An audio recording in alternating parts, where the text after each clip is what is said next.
सरस्वत्यै पार्वत्यै गुरवे नमः। दक्षिणामूर्तये चैव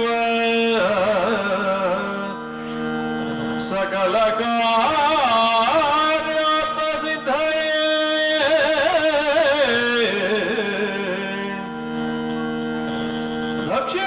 दक्षिणामूर्तये चैव सकलकार्यार्थसिद्धये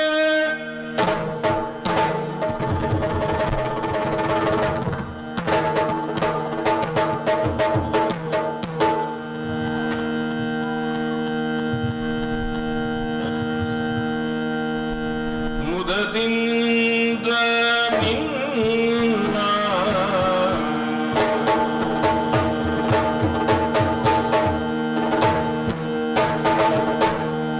ಮುದದಿಂದ ನಿನ್ನ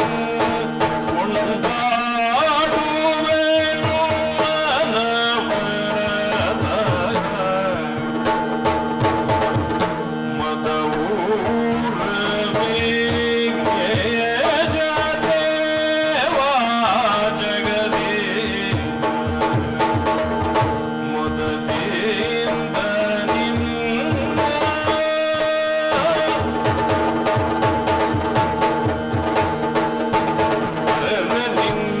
ಮಹಿಮೆಯನು ಬಗಳಲವಲ್ಲ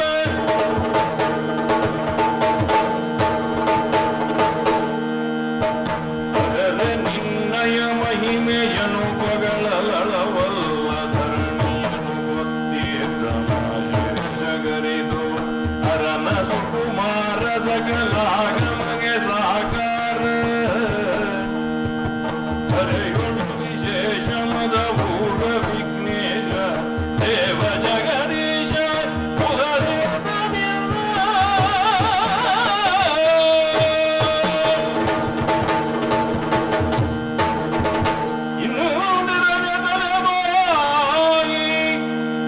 ಪರಮಾನಂದ ಭಕ್ತಿಯೊಳ ಜನ ಧ್ಯಾನಿಸಿ ವಂದಿಸುವೆ ಶಾರದೆಗೆ ಶಕ್ರಾದಿ ಅಮರರಿಂಗರಗಿ ನಾಂದಿಯೊಳು ವರವ್ಯಾಸ ಮುನಿಪದ ದ್ವಂದ್ವ ಕಾನತನಾಗಿ ನಾಂದಿಯೊಳು ವರವ್ಯಾಸ ಮುನಿಪದ ದ್ವಂದ್ವ ಕಾನತನಾಗಿ ಕವಿಗಳ ಸಂದಣಿಯ ಬಲ ಬಂದು ಬೇಡುವೆ ನೀ ಗದಾಮೃತವ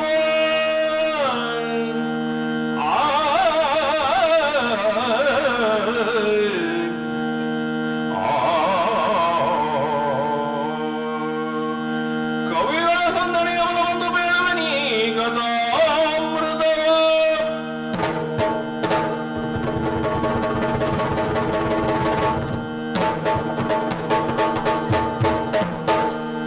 ತರುಣೆರಳ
ವಿಪರ್ಯಾಸ, ವಿಧಿಯ ಆಟವೇ ಸರಿ.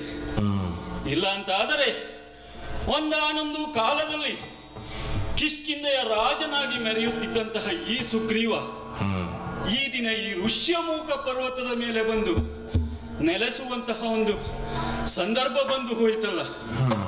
ಪ್ರತಿದಿನವೂ ಮೃಷ್ಟಾನ್ನ ಭೋಜನವನ್ನು ಮಾಡುತ್ತಿದ್ದಂತಹ ನಾನು ಈ ದಿನ ಹಣ್ಣು ಹಂಪಲುಗಳನ್ನು ತಿನ್ನುತ್ತಾ ಕಲ್ಲು ಬಂಡೆಯ ಮೇಲೆ ಮಲಗುವಂತಹ ಒಂದು ಪರಿಸ್ಥಿತಿ ಬಂದಾಗಿದೆ. ಯಾರಲ್ಲಿ ಹೇಳಿಕೊಳ್ಳಲಿ ಈ ದುಃಖವನ್ನು? ಆದರೆ ಪ್ರತಿದಿನ ಎದ್ದು ಎತ್ತರದ ಮರವನ್ನು ಬಂಡೆಯನ್ನು ಏರಿ ದೂರದಲ್ಲಿ ನೋಡುವುದು. ಯಾಕೆಂದರೆ ಅಣ್ಣನ ಭಯ, ಪ್ರತಿ ಕ್ಷಣವೂ ಅಣ್ಣನ ಭಯ, ನನ್ನ ಸಾವಿನ ಭಯ, ಜೀವದ ಭಯ. ಹಾಗೆಯೇ ಅದು ನನ್ನ ದಿನಚರ್ಯೆಯಾಗಿ ಬಿಟ್ಟಿದೆ. ಈ ದಿನವೂ ಸಹ ಎಂದಿನಂತೆ ದೊಡ್ಡ ಬಂಡೆಗಳನ್ನೇರಿ ದೂರದಲ್ಲಿ ನೋಡುತ್ತಿದ್ದಂತೆ ಬಹಳವಾದಂತಹ ಆಶ್ಚರ್ಯ, ಮಹದಾಶ್ಚರ್ಯ. ಇಬ್ಬರು ಮಾನವರು ತೇಜಪುಂಜರಾದವರು ಅತ್ತಿಂದಿತ್ತ ಇತ್ತಿಂದತ್ತ ಪಂಪಾ ಸರೋವರದ ದಡದಲ್ಲಿ ತಿರುಗಾಡುತ್ತಿರುವುದನ್ನು ಕಂಡೆ. ಕೂಡಲೇ ಸಂಶಯಗೊಂಡು ಮಾರುತಿಯನ್ನ ಕರೆದು ವೇಷ ಮರೆಸಿಕೊಂಡು ಹೋಗಿ ಅವರನ್ನ ತಿಳಿಯಲು ಕಳುಹಿಸಿದ್ದೇನೆ.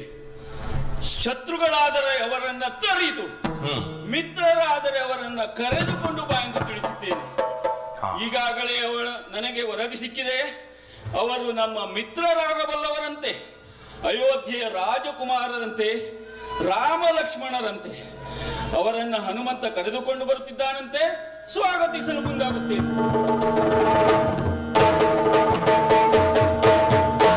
ರಾಮ ಹರೇ ರಾಮ, ರಾಮ ಹರೇ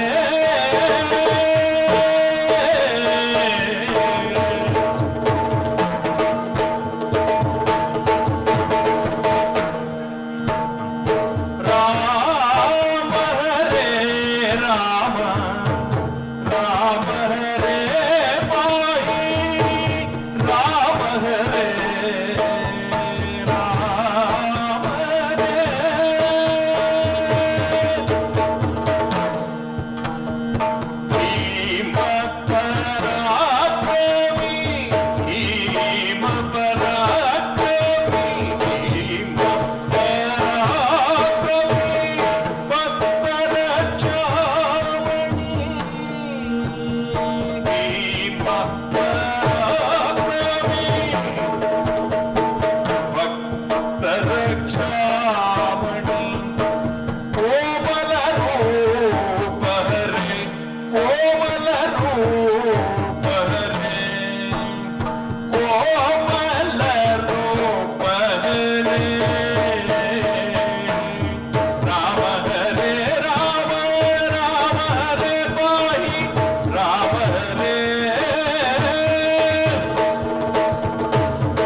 ಶ್ರೀರಾಮಚಂದ್ರ, ಈ ಬಡವನ ಮನೆ ಬಾಗಿಲಿಗೆ ಮಹಾಭಾಗ್ಯವೇ ಬಂದಂತಾಯ್ತು. ಹೌದು, ನೀವು ಈ ಋಷ್ಯಮುಖ ಪರ್ವತಕ್ಕೆ ಬಂದಿದ್ದೀಯಲ್ಲ, ಈ ಬಡವನನ್ನು ನೆನೆಸಿಕೊಂಡು ನನ್ನನ್ನು ನೋಡಲು ಇಲ್ಲಿಯ ತನಕ ಆಗಮಿಸಿದ್ದೀಯಲ್ಲ, ಬಹಳ ಸಂತೋಷ, ಬಹಳ ಸಂತೋಷ. ಹನುಮಂತನ ಒಂದು ಮಾತಿಗೆ ಹೋಗುಟ್ಟು ನಾನು ಇಲ್ಲಿವರೆಗೆ ಬಂದಿದ್ದೇನೆ. ಬಹಳ ಸಂತೋಷವಾಗಿದೆ. ಶ್ರೀರಾಮಚಂದ್ರ, ನೀನೇನು ಸಾಮಾನ್ಯನೇ? ನಿನ್ನ ಬಗ್ಗೆ ಬಹಳಷ್ಟನ್ನೇ ಕೇಳಿದ್ದೇನೆ. ಭೀಮ ಪರಾಕ್ರಮಿಯಂತೆ. ಸೂರ್ಯವಂಶದಲ್ಲಿ ಹುಟ್ಟಿದವರೆಲ್ಲ ಬಹಳ ಪ್ರಸಿದ್ಧರಾಗಿದ್ದಾರೆ. ನೀನೇನು ಕಡಿಮೆಯಲ್ಲ. ಇಶ್ವಾಕು ವಂಶದವರೆಂದರೆ ತಿಳಿದೇ ಇಲ್ಲದವರೇ ಇಲ್ಲ. ಹಾಗೆಯೇ ಭೀಮ ಪರಾಕ್ರಮಿಯಾಗಿ ನೀನು ಆ ಅಯೋಧ್ಯೆಯ ಅರಮನೆಯಲ್ಲಿ ಹುಟ್ಟಿ ಬೆಳೆದರೂ ಸಹ ಆ ತಾಟಕಿಯಂತಹ ರಾಕ್ಷಸಿಯನ್ನು ಸಂಹರಿಸಿದ್ದೀಯಂತೆ. ಕರುಣೆಯೇ ಇಲ್ಲದೆ ಸಹಸ್ರಾರು ರಕ್ಕಸರನ್ನು ಕೊಂದಿದ್ದೀಯಂತೆ. ಹಾಗೆ ನೀನು ಅಷ್ಟು ಕಠೋರ ರತಿಯನ್ನು ನೋಡಿದಾಗ ಇಲ್ಲ, ಅಹಲ್ಯೆಯಂತಹ ಹಾ, ಕಲ್ಲು ಬಂಡೆಯನ್ನ ಅವಳನ್ನ ಮುಟ್ಟಿ ಅಹಲ್ಯೆಯನ್ನ ರಕ್ಷಿಸಿ ಉದ್ಧರಿಸಿದಂತಹ ಒಂದು ಕೋಮಲ ಮನಸ್ಸಿನವಂತೆ. ಹಾಗೆಯೇ ನಿನ್ನ ರೂಪ ನೋಡಿದರೂ ಸಹ ಶ್ರೀರಾಮಚಂದ್ರ ವರ್ಣಿಸಲು ಸಾಧ್ಯವಿಲ್ಲ. ಕೇಳಿದ್ದೇನೆ ನಿನ್ನ ವಂಶದವರ ಬಗ್ಗೆ. ಹಾ, ಸೂರ್ಯ ವಂಶದವರೆಂದರೆ ಸೂರ್ಯ ಕಿರಣ ಇರುವಲ್ಲೆಲ್ಲ ಅವರ ಒಂದು ಕೃಪಾಕಟಾಕ್ಷ ಇರುತ್ತದಂತೆ ಇರ್ತದೆ. ಶ್ರೀರಾಮಚಂದ್ರ. ಹಾಗೆಯೇ ಈ ಬಡವನ ಮೇಲೂ ಕೃಪಾಕಟಾಕ್ಷವನ್ನು ಮಾಡಬೇಕು ಶ್ರೀರಾಮಚಂದ್ರ. ಆಯ್ತಯ್ಯ. ನನ್ನ ಮೇಲೆ ಮೋಸವನ್ನು ನಡೆದು ಹೋಗಿದೆ. ಏನಾಯ್ತಯ್ಯ? ಹೇಳ್ತೇನೆ ಕೇಳು. ಅಗ್ರಜೋಲಿ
ಜೀವನದ ಕಥೆಯನ್ನ ಸಂಕ್ಷಿಪ್ತ ರೂಪದಲ್ಲಿಯೇ ಹೇಳಬೇಕಾಗ್ತದೆ. ಹೇಳಪ್ಪ.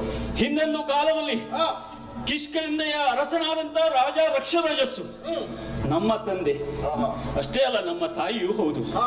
ಯಾಕೆಂದರೆ ಒಂದು ಸಾರಿ ವನವಿಹಾರಕ್ಕೆಂದು ಹೋದಾಗ ಒಂದು ಸರೋವರದಲ್ಲಿ ಸ್ನಾನ ಮಾಡಲು ಇಳಿದನಂತೆ.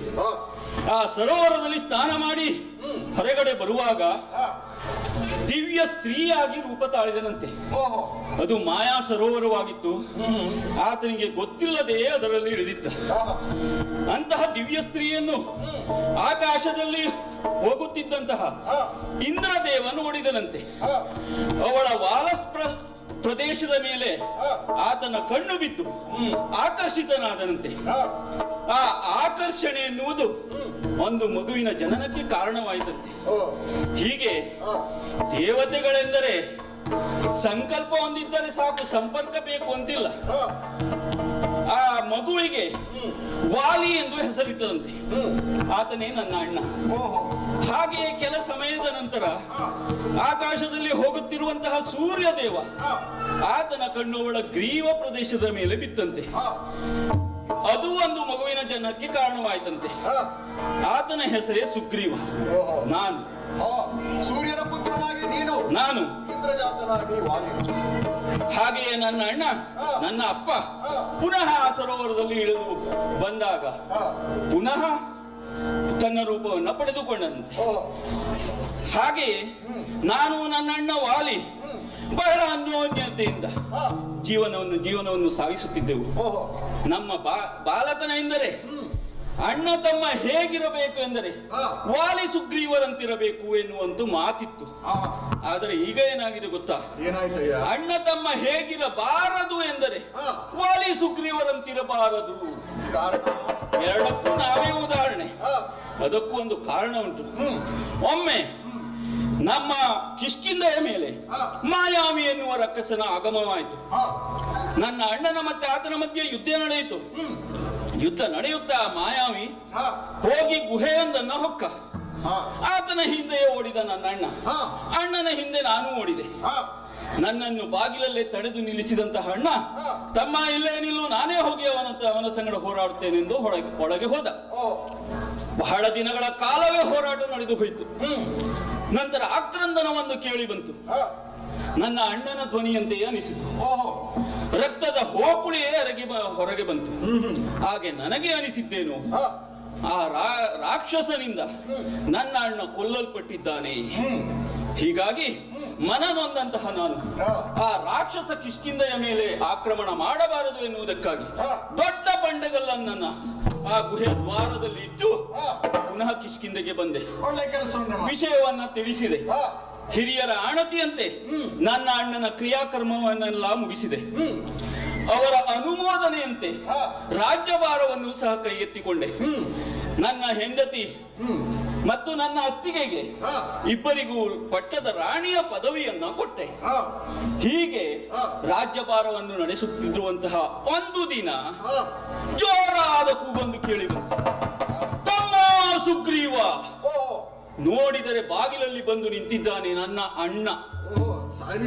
ಸಾಯಲಿಲ್ಲ, ಅದು ನನ್ನ ಭ್ರಮೆಯಾಗಿತ್ತು. ಸಂತೋಷಗೊಂಡಂತಹ ನಾನು ಹೋಗಿ ಅಣ್ಣನನ್ನ ಸ್ವಾಗತಿಸಲು ಹೋದೆ. ಆಗ ಕೊಟ್ಟ. ಮತ್ತೇನನ್ನು ಕೊಡ್ತಾನೆ? ಗುದ್ದನ್ನ ಕೊಟ್ಟ. ಅಪ್ಪುಗೆ ಏನೋ ಕೊಟ್ಟಿರಬೇಕು ಅನ್ಕೊಂಡಿದ್ದೇನೆ. ಅಪ್ಪುಗೆ ಏನೆಲ್ಲ ಕೊಟ್ಟರೆ ನಿನ್ನತ್ರ ಹೇಳುವುದೇ ಯಾಕಿತ್ತು ನನಗೆ. ಅಪ್ಪುಗೆ ಏನೆಲ್ಲ ಕೊಟ್ಟದ್ದು, ಗುದ್ದನ್ನ ಕೊಟ್ಟ, 4 ಬಿತ್ತು ಕೆಳಗೆ ಹಲ್ಲು. ಆಮೇಲೆ ಬಿಡಲಿಲ್ಲ, ಮತ್ತೂ ಕೊಡ್ಲಿಕ್ಕೆ ಪುನಃ ಪ್ರಾರಂಭ ಮಾಡಿದ. ಪ್ರಾರಂಭ ಮಾಡಿದಾಗ ನಾನು ಆತನ ಹತ್ರ ಕ್ಷಮೆಯನ್ನ ಕೇಳಿಕೊಂಡೆ. ಆದರೆ ಆತ ನನ್ನನ್ನು ಕ್ಷಮಿಸಲಿಲ್ಲ. ನನ್ನ ಹೆಂಡತಿಯನ್ನ ಕರೆದುಕೊಂಡು ಹೋಗಿ ಆತನ ಆಸನದಲ್ಲಿ ಕುಳ್ಳಿರಿಸಿಕೊಂಡ, ನನ್ನ ಕಣ್ಣ ಮುಂದೆ. ಹಾಗೆಯೇ ನನಗೂ ಸಹ ಹೊಡೆದು ಬಡಿದು ರಾಜ್ಯದಿಂದ ನನ್ನನ್ನು ಹೊರಗಟ್ಟಿದ. ಅಷ್ಟೇ ಅಲ್ಲ, ನಾನು ಹೋದಲ್ಲೆಲ್ಲ ಜನರನ್ನು ಕಳುಹಿಸಿ ನನಗೆ ಕಿರುಕುಳವನ್ನು ಕೊಡಲು ಪ್ರಾರಂಭಿಸಿದ. ಹಾಗೆ ನನ್ನ ಅಪ್ಪ ಸೂರ್ಯದೇವ ನನ್ನ ಮೇಲೆ ಕರುಣೆಯನ್ನು ತೋರಿ ಆತನ ರಥದಲ್ಲಿ ನನ್ನನ್ನು ಕುಳ್ಳಿರಿಸಿಕೊಂಡು ಋಷ್ಯಮುಖ ಪರ್ವತಕ್ಕೆ ಬಂದು ನನ್ನನ್ನು ಇಳಿಸಿದ. ಇಲ್ಲಿ ನಾನು ಸುರಕ್ಷಿತ. ಅದಕ್ಕೂ ಒಂದು ಕಾರಣ ಉಂಟು. ಒಮ್ಮೆ ದುಂದುಬಿ ಎನ್ನುವಂತಹ ರಾಕ್ಷಸನ ಆಗಮನವಾಯಿತು. ಆತನ ಮತ್ತು ನನ್ನ ಅಣ್ಣನ ನಡುವೆ ಯುದ್ಧ ನಡೆಯಿತು. ನನ್ನ ಅಣ್ಣ ಆತನನ್ನು ಎತ್ತಿ ನೆಲಕ್ಕೆ ಅಪ್ಪಳಿಸಿದಾಗ ಆತನ ರಕ್ತ ಹೋಗಿ ಮಾತಂಗ ಋಷಿಗಳ ಮೇಲೆ ಬಿತ್ತಂತೆ. ಅವರು ಇದೇ ಋಷ್ಯಮುಖ ಪರ್ವತದಲ್ಲಿ ತಪಸ್ಸನ್ನ ಮಾಡುತ್ತಾ ಇದ್ದರು. ಕೋಪಗೊಂಡಂತಹ ಅವರು ಇದಕ್ಕೆ ಕಾರಣನು ಯಾರೇ ಆಗಿದ್ದಲ್ಲಿ ಈ ಪರ್ವತಕ್ಕೆ ಬಂದಲ್ಲಿ ಆತನ ತಲೆ 1000 ಹೋಳಾಗಲಿ ಎಂದು ಶಾಪವನ್ನು ಕೊಟ್ಟರು. ಹೀಗಾಗಿ ಮಾತಂಗ ಋಷಿಗಳ ಶಾಪ ಎನ್ನುವುದು ನನಗೆ ವರದಾನವಾಗಿದೆ. ಆದ್ದರಿಂದ ನಾನು ಇಲ್ಲಿ ಸುರಕ್ಷಿತ. ಶ್ರೀರಾಮಚಂದ್ರ, ಈಗ ನಿನ್ನ ಕಥೆಯನ್ನು ಕೇಳಿದ್ದೇನೆ, ನನ್ನ ಕಥೆಯನ್ನು ಹೇಳಿದ್ದೇನೆ. ನೀನು ಸೂರ್ಯ ವಂಶದವನು, ನಾನು ಸೂರ್ಯ ಅಂಶದವನು. ಹಾಗೆಯೇ ನೀನು ಹೆಂಡತಿಯನ್ನ ಕಳೆದುಕೊಂಡವನಂತೆ, ನಾನು ಹೆಂಡತಿಯನ್ನ ಕಳೆದುಕೊಂಡಿದ್ದೇನೆ. ಹೀಗಾಗಿ ನಾವಿಬ್ಬರು ಸಮಾನರಲ್ಲವೇ? ನಮ್ಮಲ್ಲಿ ಮೈತ್ರಿ ಸಾಧ್ಯವೇ ಅಂತ.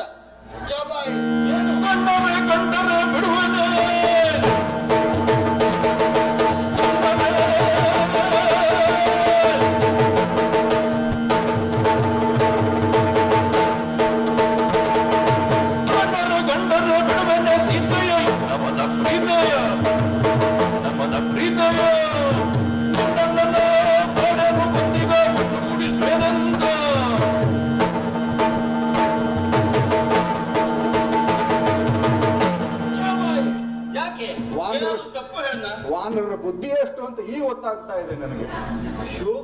ಏನು ಹೇಳ್ತಾ ಇರುವುದೇ ನೀನು? ಏನು? ಒಬ್ಬ ಚಾತುರ್ಯದಿಂದ ನೀರಿಗೆ ಬೀಳ್ತಾನೆ, ಹೌದು. ಇನ್ನೊಬ್ಬ ಅವನನ್ನ ರಕ್ಷಿಸಲಿಕ್ಕೆ ನೀರಿಗೆ ಹೋಗಿ ಬಿಡ್ತಾನೆ. ಹಾಗಂತ ಇಬ್ಬರ ಮೈ ಒದ್ದೆ ಆಯ್ತು ಅಂದ ತಕ್ಷಣ ಇಬ್ಬರು ಸಮಾನರು ಅಂತ ಅರ್ಥವ? ಇಲ್ಲಿ ಅವನ ಪರಿಸ್ಥಿತಿಯೇ ಬೇರೆ, ಇವನ ಪರಿಸ್ಥಿತಿಯೇ ಬೇರೆ.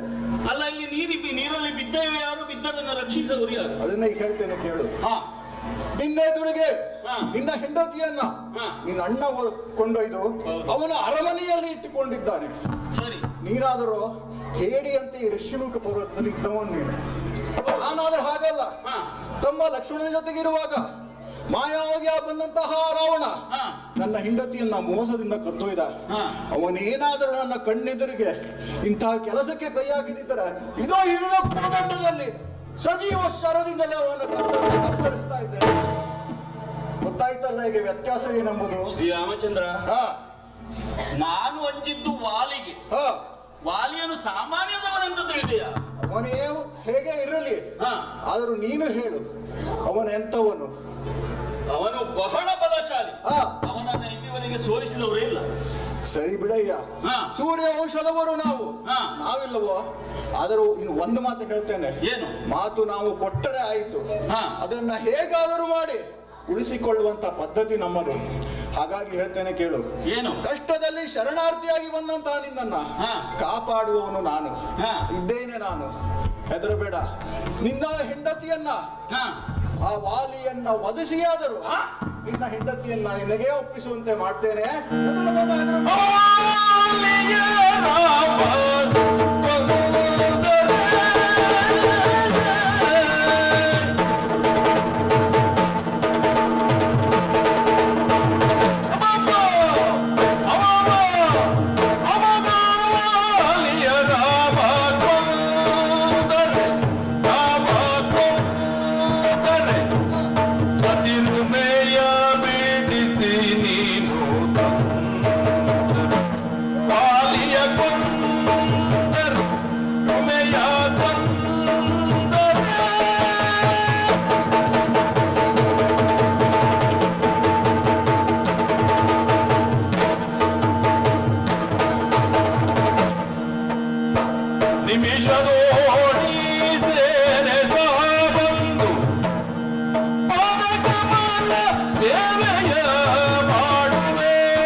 ಎಂತಹ ಮಾತನ್ನು ಹೇಳಿಬಿಟ್ಟಿ. ಬಹಳಷ್ಟು ಸಂತೋಷವಾಗ್ತಾ ಇದೆ. ಆಯ್ತಾ? ನಿನ್ನ ಮಾತುಗಳನ್ನ ಕೇಳಿ ಹಾ. ಏನಾಗ್ತಾ ಇದೆ ಗೊತ್ತಾ? ಮರುಭೂಮಿಯಲ್ಲಿ ನೀರನ್ನು ಕಂಡಂತೆ ಅನಿಸ್ತಾ ಇದೆ. ಹಸಿದವನಿಗೆ ಮೃಷ್ಟಾನ್ನ ಭೋಜನವನ್ನು ಸಿಕ್ಕಂತೆ ಅದಕ್ಕೂ ಹೆಚ್ಚಿನ ಅನುಭವ ಆಗ್ತಾ ಇದೆ. ಶ್ರೀರಾಮಚಂದ್ರ, ಯಾಕೆ ಗೊತ್ತಾ? ನನ್ನ ಅಣ್ಣನನ್ನ ಕೊಲ್ಲುತ್ತೇನೆ ಎಂದು ಹೇಳಿದವರೇ ಇಲ್ಲ. ಕೊಲ್ಲುತ್ತೇನೆ ಎಂದು ಹೇಳಿ ಬಾಯಿ ಮುಚ್ಚುವುದರ ಒಳಗೆ ಸತ್ತವರಿದ್ದಾರೆ. ಓ, ಅಂತಹ ಪರಾಕ್ರಮ. ನೀನು ಅವನನ್ನು ಕೊಲ್ಲುತ್ತೇನೆ ಎಂದು ಹೇಳಿದೆ ಇಲ್ಲ, ನಂಬಲಿಕ್ಕೆ ಸಾಧ್ಯವೇ ಆಗ್ತಾ ಇಲ್ಲ.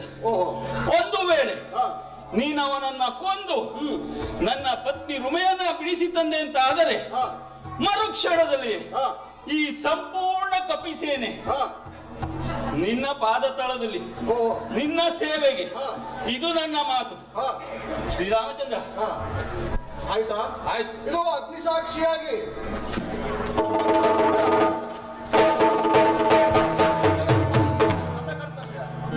ನನ್ನ ಹೆಂಡತಿಯನ್ನ ಹುಡುಕಿಕೊಳ್ಳುವುದರಲ್ಲಿ ನೀನು ಸಹಾಯ ಮಾಡ್ತೀನಿ ಅಂತ ಆದ್ರೆ ನಡೆ, ಕರೆವಾಲಿಯನ್ನ ಯುದ್ಧಕ್ಕೆ.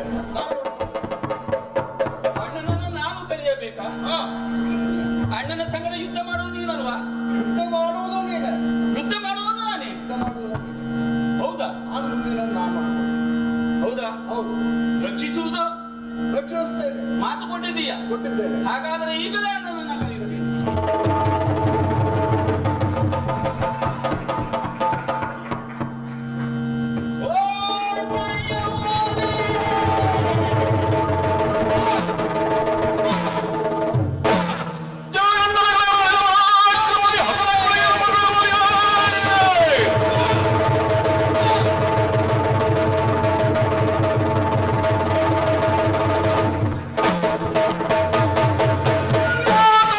¡Vamos!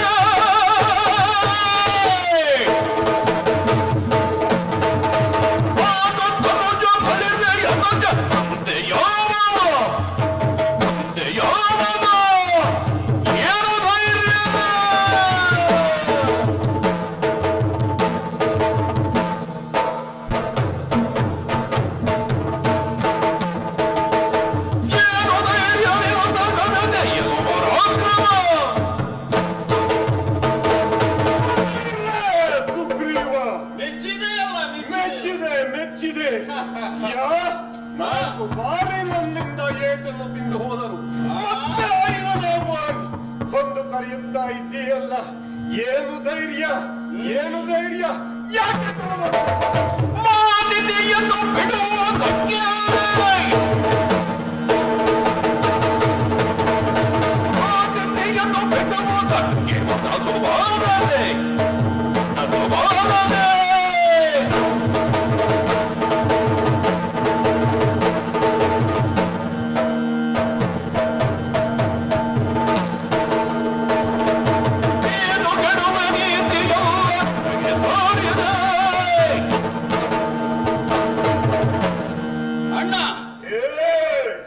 ಪತ್ನಿಯ ಅಗಲಿ ಸೋತು ಹೋಗಿದ್ದೇನೆ.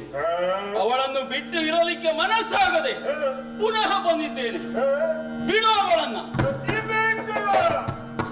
ನಾನು ಸತಿಯ ಕೊಡಲು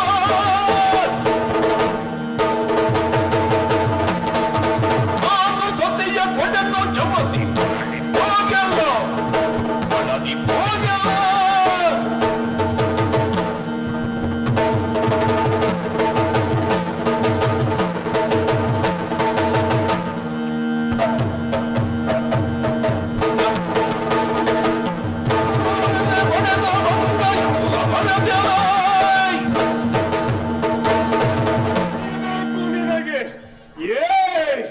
ನಿನ್ನ ಸತಿಯನ್ನ ನಿನ್ನ ನೋವು ಮಾಡಬೇಕು ಎನ್ನುವ ಕಾರಣಕ್ಕಾಗಿ ಸೆಳೆದಿಟ್ಟುಕೊಂಡಿದ್ದೇನೆ. ಕೊಡುವುದಿಲ್ಲ, ಮರಳಿ ಹೋದರೆ ಆದೀತು, ಇಲ್ಲದಿದ್ದರೆ ಕೊಟ್ಟೇನು ಯಾಕನ್ನು ಅನಗವನ್ನ ಮೊದಲಿನಂತೆಯೇ ಅನಗವನ್ನ ಮೊದಲಿನಂತೆ ಮರಳಿ ಹೋಗಲ್ಲ ಮರಳಿ ಹೋಗಲ್ಲ.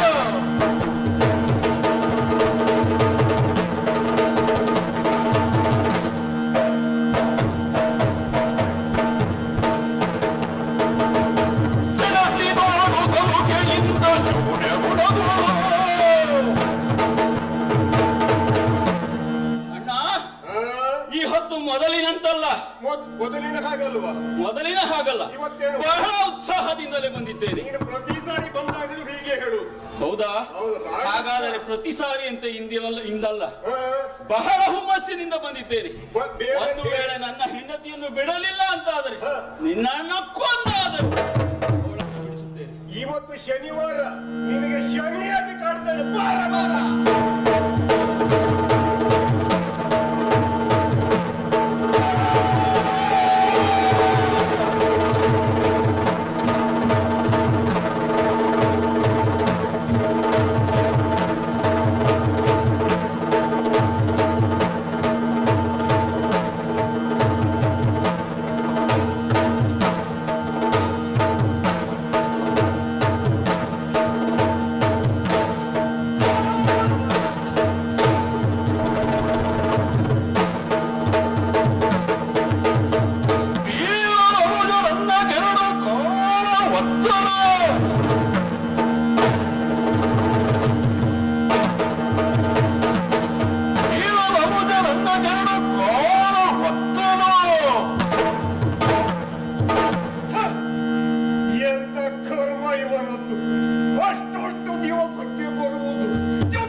ಇವ ಸತ್ತರೂ ಉತ್ತರ ಕ್ರಿಯೆಯನ್ನ ನಾನೇ ಮಾಡಬೇಕಲ್ಲ.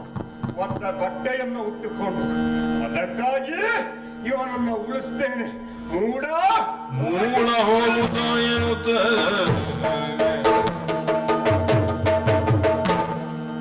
ಮೂಳ ಹೋಗು ಸಾಯನುತ್ತ ವಾಲಿ ನಡೆದನು.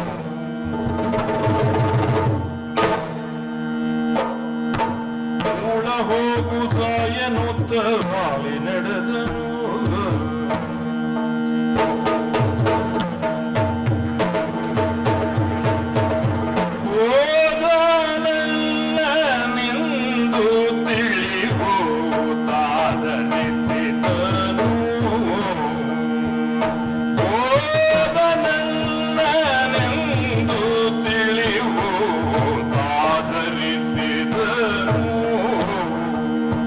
Oh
ನೀನೋ ವಿಶ್ವನಾಯಕ. ವಿಶ್ವನಾಯಕ ನಿನ್ನ ವಾಕ್ಯವ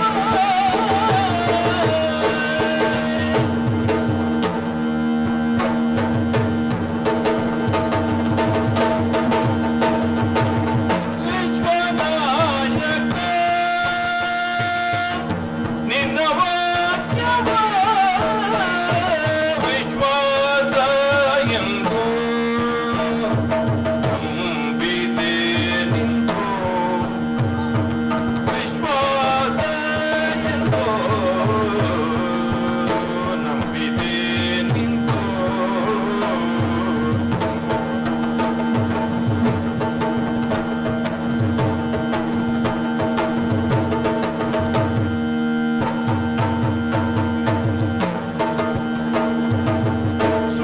ಸೂರ್ಯವಂಶದ ರಾಯರಾಡಿದ ಕಾರ್ಯ ತಪ್ಪದು ಕಪಟ ಬಲ್ಲಿತು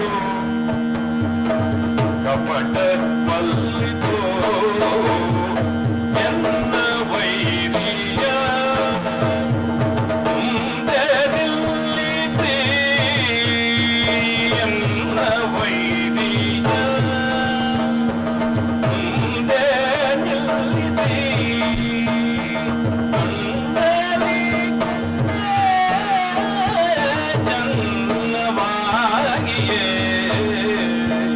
ವಿಶ್ವನಾಯಕ ನಿನ್ನ ವಾಕ್ಯವ ಓ ವಿಶ್ವನಾಯಕ, ಈ ವಿಶ್ವಕ್ಕೆ ನಾಯಕನೆಂದು ಕೇಳಿದ್ದೇನೆ. ಅದರಲ್ಲಿಯೂ ಆ ಶ್ರೀಮನ್ನಾರಾಯಣನ ಅವತಾರ ಎಂದು ಜನರು ಆಡಿಕೊಳ್ಳುತ್ತಾರೆ. ಹೌದಲ್ಲವೇನು? ನಿನ್ನ ಮಾತನ್ನು ನಂಬಿ ನಾನು ಹೋಗಿ ನನ್ನ ಅಣ್ಣನನ್ನ ಯುದ್ಧಕ್ಕೆ ಕರೆದೆ. ಕೇವಲ ನೀನು ನಂಬಿದ್ದಷ್ಟೇ ಅಲ್ಲ, ಹಾ ಅದಕ್ಕೆ ಪುರಾವೆಯನ್ನು ಸಹ ನೀಡಿದ್ದೇನಲ್ಲ ನಾನು. ನೆನಪಿಸಿಕೋ, ಋಷಭಲೋಕ ಪರ್ವತದಲ್ಲಿರುವಾಗಲೇ ಹಾ. ಆ ದುಂದುಬಿಯ ಅಸ್ಥಿ ಪಂಜರವನ್ನ ಹಾ 7 ಏಜನವರುಗಳಿಗೆ ನನ್ನ ತುದಿಕಾಲಿಂದ ಚಿಮ್ಮಿದ್ದೇನೆ. ಹೌದು. ಅಷ್ಟೇ ಅಲ್ಲ, ಹಾ ತಾಳೆಗರಿಯ ಮರವನ್ನ ಹಾ ಒಂದೇ ಒಂದು ಬಾಣದಿಂದ ಹಾ ಎಲ್ಲ 7 ತಾಳೆ ಮರೆಯ ಗರಿಯನ್ನ ತಾಳೆ ಮರವನ್ನೇ ಕತ್ತರಿಸಿದ್ದೇನೆ. ಹೌದಲ್ಲವೇ? ನನ್ನ ಪರಾಕ್ರಮವನ್ನು ತೋರಿಸಿದ್ದೇನಲ್ಲವೇ ನಿನಗೆ? ಹೌದು. ಹಾ ಶ್ರೀರಾಮಚಂದ್ರ, ಹಾ. ನಿನ್ನ ಪರಾಕ್ರಮವನ್ನು ನಂಬಿ ಹಾ. ನನ್ನ ಕಣ್ಣಾರೆ ನೋಡಿ ಹಾ. ಆತನನ್ನು ಕರೆದಿದ್ದೇನೆ. ಹಾ. ಆದರೆ ಹಾ. ಏನಾಗಿ ಹೋಯಿತು? ಏನಾಯ್ತಯ್ಯ? ನಾನು ಯುದ್ಧ ಮಾಡುತ್ತಿದ್ದಂತೆ ಹಾ. ಎಣಿಸುತ್ತಾ ಇದ್ದೆ, ಹಾ. ಈಗ ಬಂದು ನನ್ನ ಅಣ್ಣ ನನ್ನ ಮೈ ಮೇಲೆ ಬೀಳ್ತಾನೆ, ಹಾ. ನಿನ್ನ ಬಾಣ ಬಂದು ಅವನಿಗೆ ತಾಗುತ್ತದೆ ಹಾ. ಎಂದು ಆಲೋಚಿಸುತ್ತಾ ಇರುವಾಗ ಹಾ. ಬಿದ್ದದ್ದು ಹೌದು, ಏನು? ಆತನ ತುಳಿತ ಹಾ. ನನಗೆ ನನ್ನ ಮೈ ಮೇಲೆ. ಹ್ಮ್. ಹಾ ಹೀಗೆ ಕಾಯಿತು ಶ್ರೀರಾಮಚಂದ್ರ. ಹಾ. ನಾನು ಆಲೋಚಿಸುತ್ತಿದ್ದೆ, ಹ್ಮ್. ನನ್ನ ಅಣ್ಣ ನನ್ನನ್ನು ತುಳಿಯುತ್ತಿರುವಾಗ ಹಾ. ನೀನು ಮರದ ಮರೆಯಲ್ಲಿ ನಿಂತು ಹಾ. ಮಾಡುತ್ತಿರುವುದೇನು ಎಂದು ಆಲೋಚನೆ ಮಾಡುತ್ತಿದ್ದೆ. ನೋಡ್ತಾ- ಕೇಳಿದ್ದೇನೆ ಹಾ. ಮನುಷ್ಯರು ಹಾ. ಪ್ರಾಣಿಗಳಲ್ಲಿ ಕಚ್ಚಾಟವನ್ನು ಮಾಡುವುದನ್ನ ನೋಡಿ ಹಾ. ಆನಂದ ಪಡುತ್ತಾರಂತೆ. ಓ. ನಾಯಿಗಳಲ್ಲಿಯೋ ಕೋಳಿಗಳಲ್ಲಿಯೋ ಕಚ್ಚಾಟ ನಡೆಸಿ ಹಾ. ಅದನ್ನು ನೋಡಿ ಆನಂದಿಸುತ್ತಾರಂತೆ. ಹಾ. ಹಾಗೆಯೇ ಹಾ. ನಾನು ಮತ್ತು ನನ್ನ ಅಣ್ಣ ವಾಲಿ ಇಬ್ಬರು ಯುದ್ಧವನ್ನು ಮಾಡುವಾಗ ಹಾ. ನೀನು ಮರದ ಮರೆಯಲ್ಲಿ ನಿಂತು ಹಾ. ಅದನ್ನ ನೋಡಿ ಹಾ. ಆನಂದಿಸುತ್ತಿರಬಹುದೇ ಎನ್ನುವಂತಹ ಒಂದು ಸಂಶಯ ನನಗೆ. ನೀ ಹಾಗೆ ಅಂದುಕೊಂಡಿದ್ದೀಯ? ನಾನು ಹಾಗೆ ಅಂದುಕೊಂಡಿದ್ದೇನೆ. ಹಾ. ಶ್ರೀರಾಮಚಂದ್ರ, ಹಾ. ಹಾಗಾದರೆ ಹಾ. ನೀನು ಹಾ. ಬಾಣವನ್ನು ಬಿಡದೇ ಇರಲಿಕ್ಕೆ, ಹಾ. ನನಗೆ ಕೊಟ್ಟ ಮಾತನ್ನು ಉಳಿಸಿಕೊಳ್ಳದೇ ಇರಲಿಕ್ಕೆ ಕಾರಣವೇನೆಂದು ಕೇಳ್ತಾ ಇದ್ದೀನಿ. ಧೈರ್ಯದಾಳಯ್ಯ ಸೂರ್ಯನಂತನ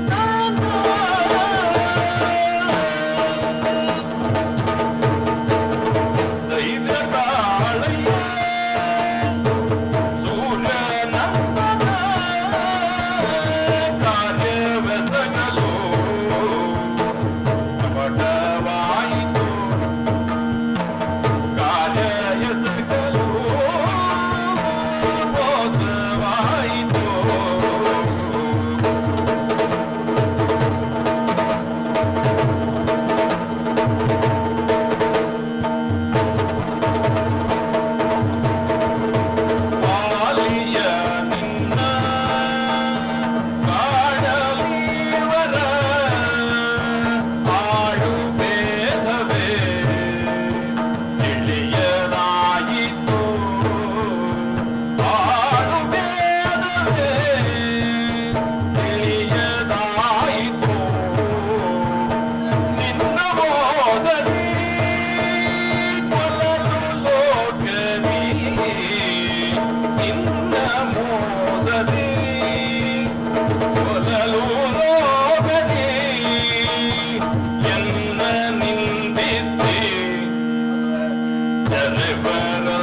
ತಾಳಯ್ಯ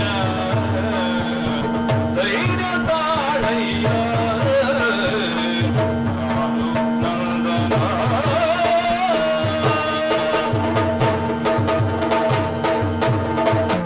ಓ ಸುಗ್ರೀವ, ಶ್ರೀರಾಮಚಂದ್ರ. ನೀನು ನಿನ್ನಣ್ಣ ಅಂಥ ವಾಲಿಯ ಪರಾಕ್ರಮದ ಬಗ್ಗೆ ಹೇಳಿದ್ದೀಯ. ಹೌದು. ಅದನ್ನ ತಕ್ಕ ಮಟ್ಟಿಗೆ ನಾನು ನಂಬಲಿಕ್ಕೂ ನಂಬಿದ್ದೇನೆ. ಹಾ. ಅವನನ್ನ ಹೊಡೆದು ಉರುಳಿಸಕ್ಕೆ ಬೇಕಾದಂತಹ ಪರಾಕ್ರಮ ನನ್ನಲ್ಲಿದೆ ಎಂಬುದನ್ನು ಸಹ ನಿನಗೆ ತಿಳಿಸಿಕೊಟ್ಟಿದ್ದೇನೆ. ಹೌದು. ಆದರೆ ಮೋಸವಾಯಿತಯ್ಯ, ಮೋಸವಾಯಿತು. ಏನು ಮೋಸವಾಯಿತು ಅಂತ ಅದೇ ಹೇಳ್ತಿದ್ದೇನಲ್ಲ. ನನಗೆ ಮೋಸ ಆದದ್ದು ನನಗೆ. ಹಾ, ನಿನಗೆ ಈ ಮೊದಲೇ ಹೇಳಿದ್ದೇನೆ. ಹಾ, ನನ್ನ ಅಣ್ಣನ ಕೊರಳಲ್ಲಿ ಕಾಂಚನ ಮಾಲೆ ಎನ್ನುವುದೊಂದಿದ್ದರೆ ಹಾ. ಅವನನ್ನು ಸೋಲಿಸಲಿಕ್ಕೆ ಯಾರಿಂದಲೂ ಸಾಧ್ಯವಿಲ್ಲ. ಅದಕ್ಕೆ ಅಲ್ಲವೇ ನಿನ್ನನ್ನ ಎದುರಿಗೆ ಆ ಬಿಟ್ಟಿದ್ದು. ಕಾಂಚನ ಮಾಲೆಯನ್ನ ಹಾ, ಧರಿಸಿಕೊಂಡಾಗ ಅವರ ಅರ್ಥಶಕ್ತಿ ಆತನಿಗೆ ಹೋಗುವುದಂತೆ. ಹಾ, ಅದಕ್ಕೆ ಇರಬಹುದು ನೀನು ನನ್ನನ್ನು ಬಿಡಿಸಿ ನೀನು ಮನೆಯಿಂದ ಬಾಣ ಬಿಡುತ್ತೇನೆ ಎಂದಿತ್ತು. ಆದರೆ ಬಿಡಲಿಲ್ಲವಲ್ಲ. ಹಾಗೆ ಏನಾಯ್ತು ಗೊತ್ತೇ? ಎಲ್ಲ ಕಡೆಯನ್ನು ವಿವರಿಸಿದ ನೀನು ಹಾ. ಒಂದು ವಿಷಯವನ್ನ ಮರೆತಿದ್ದೆ. ಮರೆತಿದ್ನ? ಹಾ, ಏನು? ನೀನು ಮತ್ತು ನಿನ್ನ ಅಣ್ಣ ಹಾ. ಕಾಯದ ಆಕೃತಿಯಲ್ಲಿ ಹಾ. ಒಂದೇ ತರ ಕಾಣುತ್ತಿದ್ದೀರಿ. ಓಹೋ. ನೀವೇನು ಕಪಿಗಳು, ಹಾ. ವಾಮನರು ಹಾ. ಗುಡ್ಡೆಯ ತುದಿಯಲ್ಲಿ ಹಾ. ಬಂಡೆಗಳನ್ನ ಎತ್ತಿ ಎತ್ತಿ ಹೊಡೆದುಕೊಳ್ಳುತ್ತೀರಿ. ಮರವನ್ನೇ ಕಿತ್ತು ಬಿಸಾಡಿ ಓಹೋ. ಯುದ್ಧ ಮಾಡುತ್ತೀರಿ. ಓಹೋ. ಅದರ ಮೋಸ ಏನು ಗೊತ್ತಾ? ಏನು? ನೀನು ಯಾರು, ಸುಗ್ರೀವ ಯಾರು ಎಂಬಂತಹ ಹಾ. ಅವರಿಗೆ ನನಗಾಗದಾಯಿತು. ಅದರಿಂದಲೇ ಹೇಳಿದ್ದು ನಾನು, ಮೋಸವಾಯಿತಯ್ಯ ನನಗೆ, ಮೋಸವಾಯಿತು ಎಂಬುದಾಗಿ. ಓಹೋ. ಹಾ. ನನ್ನ ಮತ್ತು ನನ್ನ ಅಣ್ಣನ ನಡುವೆ ಗುರುತಿಸಲು ಸಾಧ್ಯವಾಗಲಿಲ್ಲ. ದೇಹ ಕಾಯದಲ್ಲಿ ದೇಹ ಕಾಯದಲ್ಲಿ ಗುರುತಿಸಲು ಸಾಧ್ಯವಾಗಲಿಲ್ಲ. ಹಾ. ಈ ರಾಮಚಂದ್ರ, ಹಾ, ನಾವು ಕಪಿಗಳು ಹೌದು, ಹಾ. ಆದರೆ ಕಥೆಗಳಲ್ಲ. ಹಾ, ಯಾಕೆ ಗೊತ್ತಾ? ಹಾ. ನೀನು ಹೇಳಿದ ಮಾತನ್ನೆಲ್ಲ ನಂಬಬೇಕು ಅಂತ ಏನಿಲ್ಲ. ಹಾ, ಈಗಾಗಲೇ ಹೇಳಿದೆ, ಹಾ. ನನ್ನ ಅಣ್ಣ ಬಹಳ ಬಲಿಷ್ಠನಾದವನು, ಹಾ. ಆತನನ್ನು ಸೋಲಿಸಿದವರು ಇರುವವರೆಗೆ ಇಲ್ಲ ಅಂತ. ಆತನನ್ನು ನೆಲಕ್ಕೆ ಬೀಳಿಸಿ ಹಾ. ತುಳಿಯುವಾಗ ಹಾ. ಬಾಣ ಬಿಡುವುದಿತ್ತಲ್ಲ. ಲೋಕದಲ್ಲಿ ಅವು ಏನು ಒಂದು ಸತ್ಯ ಏನು ಗೊತ್ತಾ? ಏನು? ಯಾರಾದ್ರೂ ಬಲಾಢ್ಯರಾದವರು ಹಾ. ನಮ್ಮ ಹಿಂದೆ ಇದ್ದೆ ಅಂತ ಆದರೆ ಹಾ. ಶಕ್ತಿ ಇಮ್ಮಡಿ ಆಗ್ತದೆ ಅಂತ. ನಾನೇನು ಅನ್ಕೊಂಡೆ ಗೊತ್ತಾ? ಹಾ. ಓಹೋ, ಬಿದ್ದವನು ವಾಲಿಯೇ ಅನ್ಕೊಂಡೆ. ಹಾ. ಇಲ್ಲಿಯವರೆಗೆ ಸೋಲಿಸಲಾಗದಿದ್ದಂತಹ ನೀನು ಹಾ. ನನ್ನ ಬಲ ಎಂಬುದಾಗಿ ತಿಳಿದು ಹಾ. ಬಹುತೇಕವಾಗಿ ಆ ವಾಲಿಯನ್ನೇ ಬಡಿದು ಉಳಿಸಿದ್ದೀಯೇ ಎಂದುಕೊಂಡೆ ನಾನು, ಗೊತ್ತಾ? ರಾಮಚಂದ್ರ, ಹಾ, ಆತ ನನ್ನನ್ನ ತುಳಿದು ಹಾ. ಪುನಃ ಅರಮನೆಯತ್ತ ಹೋಗುವಾಗ ಬಾಣ ಬಿಡುವುದಿತ್ತಲ್ಲ. ಇದ್ದಾಳಲ್ಲ ನಿನ್ನ ಹೆಂಡತಿಯಲ್ಲಿ, ಅಲ್ಲೇ ಇದ್ದಾಳೆ. ನಾನೆಂದುಕೊಂಡೆ ಏನು? ಸುಗ್ರೀವ ಹಾ. ವಾಲಿಯನ್ನ ಬಡಿದೊಳಿಸಿ ಓಹೋ. ತನ್ನ ಹೆಂಡತಿಯನ್ನು ಕರೆದುಕೊಂಡು ಬರ್ಲಿಕ್ಕೆ ಹೋಗ್ತಾ ಇದ್ದಾನೆ ಅಂತ ತಿಳ್ಕೊಂಡೆ. ಓಹೋ. ಅಲ್ಲಿ ಆಗಿದ್ದು ಮೋಸ ನನಗೆ. ಈಗ ಮೋಸ. ಹಾ, ನನ್ನ ಅಣ್ಣನ ನನ್ನ ಮತ್ತು ನನ್ನ ಆಕೃತಿಯಲ್ಲಿ ಹಾ. ಬೇರ್ಪಡಿಸಲು ಸಾಧ್ಯವಾಗಲಿಲ್ಲ. ಇಲ್ಲಿವರೆಗೆ ಆಗಿರಲಿಲ್ಲ. ಇದನ್ನ ಯಾರಿಂದಲೂ ಬೇರ್ಪಡಿಸಲು ಸಾಧ್ಯವಿಲ್ಲ. ಹಾ. ಹೀಗಾಗಿ ಹಾ. ನನ್ನ ಸಂಕಟಕ್ಕೆ ಕೊನೆಯೇ ಇಲ್ಲ. ಹಾ. ಈ ರಾಮಚಂದ್ರ, ನಿನ್ನನ್ನ ಈ ಋಷ್ಯ ಮುಖದಿಂದ ಹೋಗು ಅಂತ ಹೇಳಲಿಕ್ಕೆ ಅಂತೂ ಸಾಧ್ಯವಿಲ್ಲ. ಹಾ. ಯಾಕೆಂದರೆ ಹಾ. ನೀನು ನನ್ನ ಅತಿಥಿ. ಹೀಗಾಗಿ 4 ದಿನ ನಮ್ಮಲ್ಲಿಯೇ ಇದ್ದು ಬಿಡು. ಹಾ. ಹಣ್ಣು ಹಂಪಲುಗಳನ್ನ ನಾವು ತಂದು ಕೊಡುತ್ತೇವೆ. ಹಾ. ನಮ್ಮಲ್ಲಿಯೇ ನಾವು ಕಚ್ಚಾಟ ನಡೆಸುತ್ತೇವೆ. ಹಾ. ನೋಡುತ್ತಾ ಆನಂದದಿಂದ ಐ, ಸುಗ್ರೀವ, ಅದಕ್ಕೆ ಹೇಳಿರುವುದು ಧೈರ್ಯ ತಾಳಯ್ಯ, ಮತ್ತು ಸೂರ್ಯ. ಧೈರ್ಯ ತಾಳಬೇಕು. ಹೌದಯ್ಯ. ಯಾಕೆ ಅದು? ಲಕ್ಷ್ಮಣ, ಅಣ್ಣ, ಗಜ ಪುಷ್ಪದ ಹಾರವನ್ನ ತೆಗೆದುಕೊಂಡು ಬಾ. ಸರಿ ಅಣ್ಣ.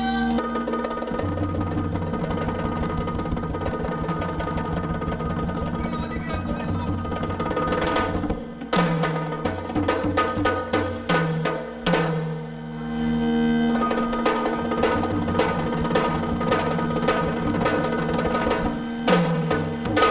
ಶ್ರೀರಾಮಚಂದ್ರ, ಎದ್ದೇಳು. ಮೈಯಲ್ಲಿ ಹೊಸ ಹುಮ್ಮಸ್ಸು ಬಂದಿದೆ. ಹೊಸ ಚೇತನವೊಂದು ಕಾಣಿಸ್ತಾ ಇದೆಯಲ್ಲ. ಮೈಯ ನೋವೆಲ್ಲ ಮಾಯವಾಗಿ ಹೋಯಿತು. ಶಕ್ತಿ ಇಮ್ಮಡಿ ಆಯ್ತಾ ಇದೆಯಾ? ಇಮ್ಮಡಿ ಏನು? ಮುಮ್ಮಡಿಯಾಗಿರಬೇಕು. ಇದೇ ಗಜಪುಷ್ಪ ಹಾರದ ಮಹತ್ವ. ಹಾ. ಈಗ ನೀನು ಯಾರು, ಸುಗ್ರೀವ ಯಾರು, ಹಾ. ಹಾಗೂ ವಾಲಿ ಯಾರು ಎಂಬಂತಹ ಹಾ. ವೇದವನ್ನ ಅರಿಯಲಿಕ್ಕೆ ಈ ಗಜಪುಷ್ಪದ ಹಾರವೇ ನನಗೆ ಸಹಾಯವಾಗ್ತದೆ. ಇದನ್ನು ಎಂದಿಗೂ ತೆಗೆಯಬೇಡ ನೀನು. ಈಗ ಏನ್ ಮಾಡ್ಬೇಕು? ವಾಲಿಯನ್ನ ಯುದ್ಧಕ್ಕೆ ಕರೆ, ಅವನನ್ನ ನಾನು ನೋಡಿಕೊಡ್ತೇನೆ. ಶ್ರೀರಾಮಚಂದ್ರ, ಹಾ, ಅದು ನೋಡು, ಹಾ. ಈಗ ಸೂರ್ಯಾಸ್ತವಾಗ್ತಾ ಇದೆ. ಸೂರ್ಯಾಸ್ತವಾದರೂ ಅದು ಅದೇ ಗಜಪುಷ್ಪ ಮಾಲೆಯ ಒಂದು ಮಹತ್ವವಲ್ಲವೇ? ಹೌದಾ? ರಾತ್ರಿಯಲ್ಲೂ ಸಹ ಹೊಡೆಯುತ್ತಾ ಇರ್ತದೆ ಅದು. ಹಾ.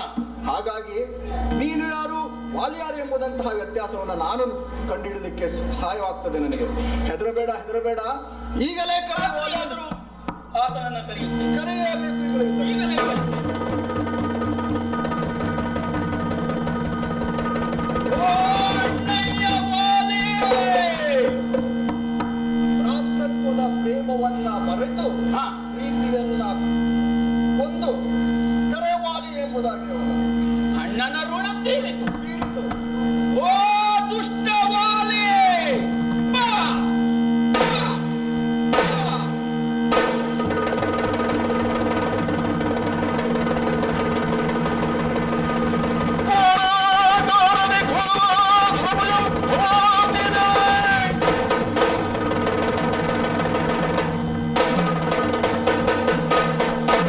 ರಾತ್ರಿಯಲ್ಲಿ ಮಲಗಿರುವಾಗ ಸುಗ್ರೀವನ ಸ್ವರ, ವಾಲಿ ಯುದ್ಧಕ್ಕೆ ಬಾ. ಮಧ್ಯರಾತ್ರಿ ಆದರೇನು, ಮಧ್ಯಾಹ್ನವಾದರೇನು, ಯುದ್ಧಕ್ಕೆ ಕರೆದಾಗ ವಾಲಿಯೇ ಸಿದ್ಧ.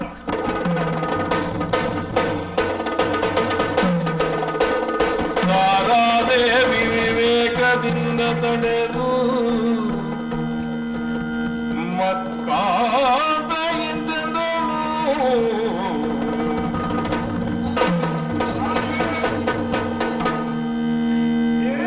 ನೀತಿಯಲ್ಲ ಪೋಪುದಿಂದು ನೀ ಕೇಳು ಪ್ರಾಣಕಾಂತ.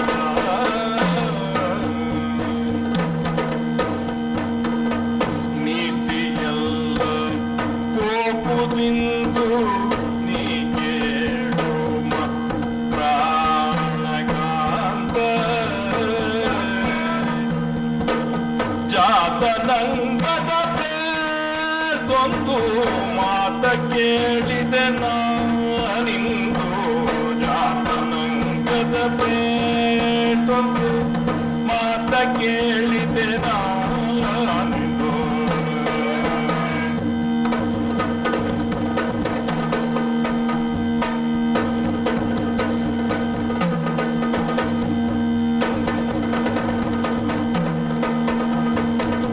ಪುಂಡರೀಕ ನೇತ್ರನು ಮಾತಾಡಜಾತ ಸುಗ್ರೀವನು.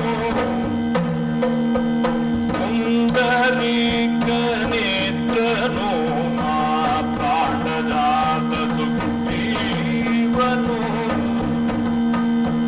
ಕಂಡು ತಮ್ಮನಂತರಂಗ ಕೊಂಡೆ ಕಾಂತದಿ. ಕಂಡು ತಮ್ಮೋಳಂತರಂಗ ಕೊಂಡೆ ಕಾಂತದಿ. ಚಂಡ ವಿಕ್ರಮ ರಾವಣ ಕಂಡತಿಯ ರಾವಣ. ಚಂಡ ವಿಕ್ರಮ ರಾವಣ ಹೆಂಡತಿಯ ರಾವಣ. ಒಂದು ರಕ್ಕಸನ ಖಂಡಿಸಲಿಕ್ಕಾಗಿ ಕೊಂಡು ಪಾದ ರಕ್ಕಸನ ಖಂಡಿಸಲಿಕ್ಕಾಗಿ.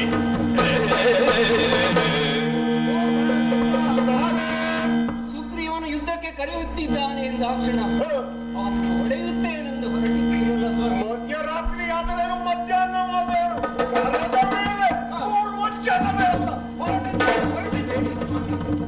ನೀವು ಯುದ್ಧಕ್ಕೆ ಹೊರಟಾಗ ಎಂದೂ ಯುದ್ಧಕ್ಕೆ ಹೋಗಬೇಡಿ ಎಂದು ನಾನು ನಿರಾಕರಿಸಿದವನಲ್ಲ. ಈಗ ಮಧ್ಯ ದಾರಿಯಲ್ಲಿ ನಿಂತುಕೊಂಡು ಹೋಗಬೇಡಿ ಅಂತ ತಡೆಯುತ್ತಾ ಇದ್ದೀಯಲ್ಲ ತಾರೆ, ಏನಾಯ್ತು? ಕೇಳಿ ಸ್ವಾಮಿ, ಏನಾಯ್ತು? ಇದು ಯೋಚಿಸುವಂತಹ ವಿಷಯವಲ್ಲವೇ ಸ್ವಾಮಿ? ಯೋಚಿಸುವಂತ ವಿಷಯವೇ. ಸ್ವಾಮಿ. ಸುಗ್ರೀವನೊಡನೆ ಯುದ್ಧ ಮಾಡುವುದು ಯೋಚಿಸುವಂತ ವಿಷಯವೇ. ಸ್ವಾಮಿ, ಏನದು? ಸುಗ್ರೀವ ನಿಮ್ಮನ್ನು ಯುದ್ಧಕ್ಕೆ ಕರೆಯುವುದು ಇಂದು ಮೊದಲೇನು ಅಲ್ಲವ? ಹಲವು ಬಾರಿ ಕರೆದಿದ್ದಾನೆ. ಪೆಟ್ಟು ತಿಂದು ಹೋಗಿದ್ದಾನಲ್ಲವೇ ಸ್ವಾಮಿ? ಹೌದು. ಅವನು ಈ ಹಿಂದೆ ಎಷ್ಟ ಕರೆದಾಗ ಒಂದು ಸಲ ಪೆಟ್ಟು ತಿಂದು ಹೋದರೆ ವರ್ಷಾನುಗಟ್ಟಲೆಗಳಷ್ಟು ಕಾಲ ಅವನು ಈ ಕಿಷ್ಕಿಂದೆಯ ಕಡೆಗೆ ತಲೆ ಹಾಕಿ ಕೂಡ ಮಲಗುತ್ತಿರಲಿಲ್ಲ. ಬರುತ್ತಿರಲಿಲ್ಲ.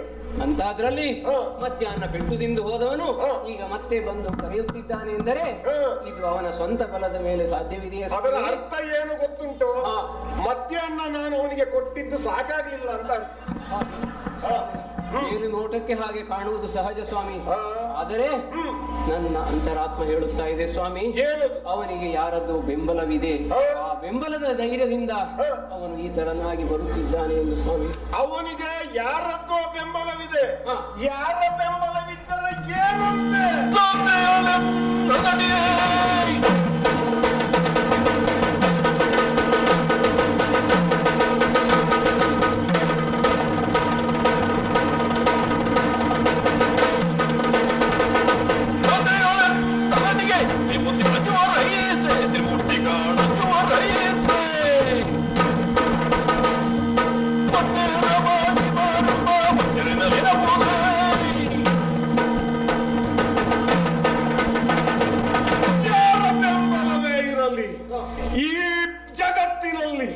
ನನ್ನ ಪರಾಕ್ರಮಕ್ಕೆ ಸರಿ ಅನ್ನುವುದೇ ಇಲ್ಲ. ಆ ನನ್ನ ಪರಾಕ್ರಮಕ್ಕೆ ಆ ತ್ರಿಮೂರ್ತಿಗಳು ಅಂಜುತ್ತಾರೆ. ಹಾಗಾಗಿ ಯಾರೇ ಅವನ ಬೆಂಬಲಕ್ಕೆ ಬರಲಿ, ನಾನು ಅದರ ಬಗ್ಗೆ ಯೋಚನೆ ಮಾಡುವುದಿಲ್ಲ. ಯಾರು ಬಂದಿದ್ದಾರಂತ ಅವನ ಬೆಂಬಲಕ್ಕೆ? ನಮ್ಮ ಮಗ ಅಂಗದ ಇತ್ತೀಚೆಗೆ ಋಷ್ಯಮುಖದ ಕಡೆಗೆ ಹೋಗಿದ್ದನಂತೆ ಸ್ವಾಮಿ. ಋಷ್ಯಮುಖದಲ್ಲಿ ಏನಾಯ್ತಲ್ಲಿ? ವಿಷಯಗಳನ್ನು ಅವನು ತಿಳಿದುಕೊಂಡು ಬಂದಿದ್ದಾನೆ ಸ್ವಾಮಿ. ವಿಶೇಷವಾದಂತಹ ವಿಚಾರ. ಸ್ವಾಮಿ, ಅವನು ಸಣ್ಣವ ಎಂದು ಅವನ ಮಾತನ್ನು ಅಲ್ಲಗಳೆಯುವಂತಹ ವಿಷಯ ಇಲ್ಲವಪ್ಪ, ನನ್ನ ಮಗನಲ್ಲವೇ? ಸ್ವಾಮಿ, ಇತ್ತೀಚೆಗೆ ಕೆಲವು ದಿನಗಳ ಹಿಂದೆ ಆ ಸುಗ್ರೀವನು ಋಷ್ಯಮುಖದ ಪರ್ವತದಲ್ಲಿ ಕುಳಿತಿರುವಂತಹ ಸಂದರ್ಭದಲ್ಲಿ ದೂರದ ಪಂಪಾತೀರದಲ್ಲಿ 2 ತರುಣರನ್ನು ಕಂಡನಂತೆ. ಯಾರೋ ಬೇಟೆಯಾಡಲಿಕ್ಕೆ ಬಂದವರಿರಬೇಕು. ಇಲ್ಲ ಸ್ವಾಮಿ, ಆಂಜನೇಯನನ್ನು ಕಳುಹಿಸಿ ಅದು ಯಾರು ಎಂದು ತಿಳಿದಂತಹ ಸಂದರ್ಭದಲ್ಲಿ ಅದು ಅಯೋಧ್ಯೆಯ ಚಕ್ರವರ್ತಿ ದಶರಥನ ಮಕ್ಕಳಂತೆ ರಾಮ ಲಕ್ಷ್ಮಣ ಎಂದು ಹೆಸರು ಎಂದು ಗೊತ್ತಾಯಿತಂತೆ ಸ್ವಾಮಿ. ಅಯೋಧ್ಯೆಯ ರಾಜಕುಮಾರರು ಕಿಷ್ಕಿಂಧೆಯ ತನಕ ಬಂದರೆ? ಹೌದು ಸ್ವಾಮಿ. ಯಾವ ಕಾರಣಕ್ಕಾಗಿ? ಕಾರಣವಿದೆ ಸ್ವಾಮಿ. ರಾಮ ಪತ್ನಿ ಸೀತಾದೇವಿ ಹಾಗೂ ಅನುಜ ಲಕ್ಷ್ಮಣನ ಜೊತೆ ಕಾರಣಾಂತರಗಳಿಂದ ವನವಾಸ ಮಾಡಬೇಕಾದಂತಹ ಪರಿಸ್ಥಿತಿ ಬಂದಂತೆ. ಅಂತಹ ಸಂದರ್ಭದಲ್ಲಿ ಪಂಚವಟಿಯಲ್ಲಿ ಇರುವಂತಹ ಸಮಯದಲ್ಲಿ ನಿಮ್ಮ ಮಿತ್ರನಾದಂತಹ ರಾವಣನು ಆ ಸೀತೆಯನ್ನು ಹತ್ತು ಇದ್ದನಂತೆ ಸ್ವಾಮಿ. ಸೀತೆಯನ್ನು ಕಳೆದುಕೊಂಡಂತಹ ರಾಮನು ಸೀತೆಯನ್ನು ಅನ್ವೇಷಣೆ ಮಾಡುತ್ತಾ ಇದ್ದ ಕಡೆ ಬಂದನಂತೆ. ಈ ಬರುವಂತಹ ಸಂದರ್ಭದಲ್ಲಿ ಶಬರಿಯ ಪರಿಚಯವಾಯಿತಂತೆ. ಶಬರಿಯ ಸೂಚನೆಯಂತೆ ಕಿಷ್ಕಿಂಧೆಯ ಕಡೆಗೆ ಬಂದರೆ ಸಹಾಯ ಸಿಗುವುದು ಎಂಬ ಒಂದು ಸೂಚನೆ ಸಿಕ್ಕಿದಂತೆ ನನ್ನನ್ನು ಹುಡುಕಿಕೊಂಡು ಬಂದಿರಬೇಕು. ಅಲ್ಲ ಅಂತೆ ಸ್ವಾಮಿ. ಬಂದಂತಹ ಸೂರ್ಯ ಪುತ್ರ ಸೂರ್ಯ ವಂಶದಲ್ಲಿ ಜನಿಸಿದಂತಹ ರಾಮ ಹಾಗೂ ಲಕ್ಷ್ಮಣರು ಈಗ ಸೂರ್ಯಪುತ್ರನಾದಂತಹ ಸುಗ್ರೀವನ ಜೊತೆ ಸಖ್ಯವನ್ನು ಏರ್ಪಡಿಸಿ ಒಂದು ಒಪ್ಪಂದವನ್ನು ಕೂಡ ಏನು ಒಪ್ಪಂದ? ಅದು ಒಪ್ಪಂದವೇನೆಂದರೆ ನಿಮ್ಮನ್ನು ಕೊಂದಾದರೂ ಸರಿ ಅವನು ರುಮೆಯನ್ನು ಬಿಡಿಸಿಕೊಡುತ್ತಾನೆ. ಆದರೆ ಆ ಸೀತೆಯ ಅನ್ವೇಷಣೆಯಲ್ಲಿ ಸುಗ್ರೀವನು ಸಹಾಯ ಮಾಡಬೇಕು ಎಂದಾದರೆ ಅವನು ನಿಮ್ಮನ್ನು ಕೊಂದಾದರೂ ಸರಿ ಅವನು ರುಮೆಯನ್ನು ಬಿಡಿಸಿಕೊಡುತ್ತೇನೆ ಎಂಬ ಮಾತು ಕೊಟ್ಟಿದ್ದಾನಂತೆ ಸ್ವಾಮಿ. ಸುಗ್ರೀವ ಮತ್ತು ರಾಮನಲ್ಲಿ ಸಖ್ಯವಾಗಿದೆ ಎನ್ನುವುದು ನಿನ್ನ ಆತಂಕವಲ್ಲವೇ? ತಾರೆ ರಾಮನ ಬೆಂಬಲ ಸುಗ್ರೀವನಿಗೆ ಇರುವುದೇ ಹೌದಾಗಿದ್ದರೆ ಆತ ನನ್ನಷ್ಟು ಬಲಶಾಲಿಯ ಎನ್ನುವುದು ಒಂದು ಪ್ರಶ್ನೆ ಆಗ್ತದೆ. ಅವನೇನು ರಾಮ ನನ್ನನ್ನು ಕೊಲ್ಲುವಷ್ಟು ಬಲಶಾಲಿ? ಕೇಳಿದ್ದೇನೆ ಸ್ವಾಮಿ. ಇದೇ ಪ್ರಶ್ನೆಯನ್ನು ಸುಗ್ರೀವನು ಕೂಡ ರಾಮನಿಗೆ ಕೇಳಿದನಂತೆ. ನಮ್ಮಣ್ಣ ಬಹಳ ಬಲಶಾಲಿ, ಅವನನ್ನು ನೀನು ಗೆಲ್ಲುವುದು ಸಾಧ್ಯವೇ, ಕೊಲ್ಲುವುದಾದರೂ ಹೇಗೆ ಎಂದು ಕೇಳಿದನಂತೆ. ಅಲ್ಲದೆ ದುಂದುಬಿಯ ಅಸ್ಥಿಪಂಜರವನ್ನು ತೋರಿಸಿ ನಮ್ಮಣ್ಣ ವಾಲಿ ಬಹಳ ಪ್ರಯತ್ನ ಪೂರ್ವಕವಾಗಿ ಮೊಣಕಾಲಿನವರೆಗೆ ಈ ಅಸ್ಥಿಪಂಜರವನ್ನು ಎತ್ತುತ್ತಾನೆ, ನಿನ್ನಿಂದ ಇದನ್ನು ಎತ್ತಿ ತೋರಿಸಲು ಸಾಧ್ಯವೇ ಎಂದು ಪ್ರಶ್ನಿಸಿದನಂತೆ. ಆ ರಾಮನು ತನ್ನ ಎಡಗಾಲಿನ ತುದಿಯಿಂದ ಆ ಅಸ್ಥಿಪಂಜರವನ್ನು ಚಿಮ್ಮಿದಾಗ ಅದು 21 ಯೋಧನ ದೂರ ಹೋಗಿ ಬಿದ್ದಿದ್ದಂತೆ. ಈಗ ತಿಳಿಯಿತಲ್ಲವೇ ಸ್ವಾಮಿ ಅವನು ಎಷ್ಟು ಬಲಶಾಲಿ? ಅದಕ್ಕಾಗಿ ಆತ ನನ್ನಿಗಿಂತ ಬಲಶಾಲಿ ಅಂತ ನೀನು ಹೇಳುವುದಲ್ಲವೇ? ಹೌದು ಸ್ವಾಮಿ. ನೆನಪಿಡು, ರಕ್ತ ಮಾಂಸ ತುಂಬಿದಂತಹ ದುಂದುಬಿಯ ಶರೀರವನ್ನು ಎತ್ತಿ ಕರಗರನೆ ತಿರುಗಿಸಿ ನೊಲಕಪ್ಪಳಿಸಿದವ ಈಗ ಅಸ್ಥಿಪಂಜರವನ್ನು ಒಂದು ಮೊಳ ಮಾತ್ರ ಎತ್ತುತ್ತೇನೆ. ಯಾಕೆ ಗೊತ್ತುಂಟು? ಅದು ಹಾಳಾಗಬಾರದು ಅಂತ. ಅದೊಂದು ಸ್ಮಾರಕವಾಗಿ ಕಿಷ್ಕಿಂಧೆಯಲ್ಲಿ ನಮ್ಮ ಯುವಜನತೆಗೆ ಬೇಕು ಎನ್ನುವ ಕಾರಣಕ್ಕಾಗಿ ಅದನ್ನ ಸ್ವಲ್ಪ ಮಾತ್ರ ಎತ್ತಿ ಅಲ್ಲಿ ತನಕ ಇಡ್ತಿದ್ದೆ.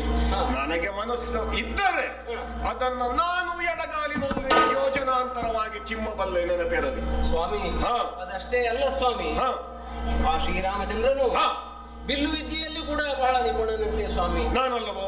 ನೀವು ಹೌದು ಸ್ವಾಮಿ. ಹಾ. ನೀವು ನಿಮ್ಮ ಒಂದು ಬಾಣದಿಂದ ಹಾ 7 ತಾಳೆ ಮರಗಳು ವಕ್ರಾಕೃತಿಯಲ್ಲಿ ನಿಂತಿದ್ದರೂ ಕೂಡ ಹಾ. ಒಂದೊಂದು ಗರಿಗಳನ್ನು ಹಾ. ಒಂದೇ ಬಾಣದಲ್ಲಿ ಕತ್ತರಿಸಿ ಹಾಕುತ್ತೀರಲ್ಲವೇ ಸ್ವಾಮಿ. ಹಾ. ಅಂತಹ ಒಂದು ಸಂದರ್ಭದಲ್ಲಿ ಹಾ. ಶ್ರೀರಾಮಚಂದ್ರನು ಹಾ. ತನ್ನ ಒಂದು ಬಾಣದಿಂದ ಹಾ. ಆ 7 ತಾಳೆ ಮರಗಳನ್ನು ಬುಡ ಸಮೇತ ಕಿತ್ತು ಹಾಕಿದ್ದಾರಂತೆ ಸ್ವಾಮಿ. ಬುಡ ಸಮೇತ ಕಿತ್ತೆಸೆದ. ಹಾ. ಇದೇ ನೋಡು ಮನುಷ್ಯರಿಗೂ ವಾನರರಿಗೂ ಇರುವ ವ್ಯತ್ಯಾಸ. ನಾವು ವಾನರರು ವನ ರಕ್ಷಕರು, ಗಿಡಗಳನ್ನ ಬೆಳೆಸುತ್ತೇವೆಯೇ ಹೊರತು ಕಡಿಯುವಂತ ಕೆಲಸ ಮಾಡುವುದಿಲ್ಲ. ಆ ರಾಮನಿಗೆ ಅದರ ಆ ಮರಗಳ ಯೋಗ್ಯತೆ ಗೊತ್ತಿಲ್ಲ, ಹಾಗಾಗಿ ಕಿತ್ತೆಸೆದ. ಮನಸ್ಸು ಮಾಡಿದ್ದರೆ ಗುರಿಯನ್ನ ನಾನು ಬುಡಕ್ಕೆ ಇಟ್ಟಿದ್ದರೆ ನಾನು ತಾಳೆ ಮರಗಳನ್ನ ಒಂದೇ ಬಾಣದಲ್ಲಿ ಕಿತ್ತೆಸೆಯುತ್ತಿದ್ದೆ. ಆದ್ದರಿಂದ ನೀನು ಹೆದರಬೇಡ. ಇದು ನನ್ನ ಕೊರಳಿನಲ್ಲಿ ನನ್ನ ಅಪ್ಪ ಕೊಟ್ಟಂತಹ, ದೇವೇಂದ್ರ ಕೊಟ್ಟಂತಹ ಕಾಂಚನ ಮಾಲೆ ಇದೆ. ಈ ಕಾಂಚನ ಮಾಲೆ ನನ್ನ ಕೊರಳಿನಲ್ಲಿ ಇರುವ ತನಕ ಯಾರೇ ನನ್ನೆದುರು ಯುದ್ಧ ಮಾಡಿದರು ಅವರ ಅರ್ಧ ಶಕ್ತಿ ನನಗೆ ಬರ್ತದೆ. ಆದ್ದರಿಂದ ಹೆದರಬೇಡ, ನನ್ನನ್ನು ತಡೆಯಬೇಡ, ಹೊರಟೇನ. ಸ್ವಾಮಿ, ನಿಮ್ಮನ್ನು ಮಾತಿನಿಂದ ಜಯಿಸಲು ಸಾಧ್ಯವಿಲ್ಲ ಸ್ವಾಮಿ. ಸಾರಿ ಸಾರಿ ಹೇಳುತ್ತಾ ಇದ್ದೇನೆ, ಬೇಡ ಸ್ವಾಮಿ, ಇಂದು ಬೇಡ. ನೀನು ಎಷ್ಟೋ ಸಾರಿ ಹೇಳಿದರೂ ನಾನು ಹೊರಟಿದ್ದೇನೆ ಈಗ. ನೋಡಿಕೊಂಬ ಯುದ್ಧ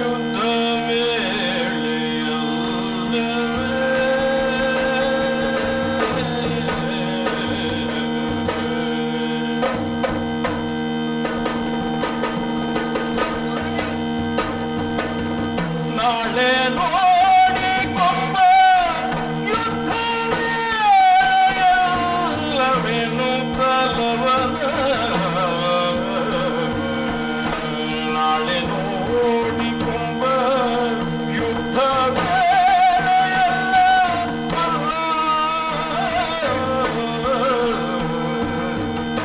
ನಾಳೆ ನೋಡಿಕೊಂಬ ಯುದ್ಧ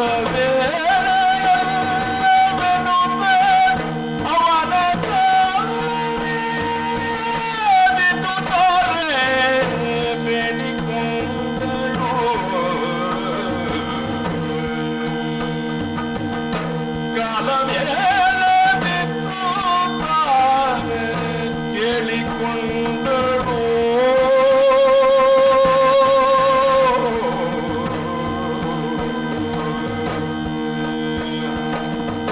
ನಾಳೆ ನೋಡಿಕೊಂಡ ಯುದ್ಧವೇ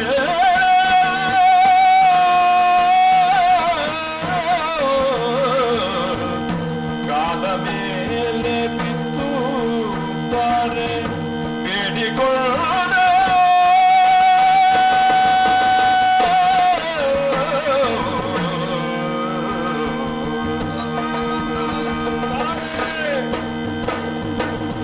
ಯುದ್ಧಕ್ಕೆ ಹೋಗುವುದು ಬೇಡ ಎಂದು ಸಾರಿ ಸಾರಿ ಹೇಳ್ತಾ ಇದ್ದೀಯಲ್ಲ, ಹೌದು ಸ್ವಾಮಿ, ಯಾಕೆ ತಾರೆ?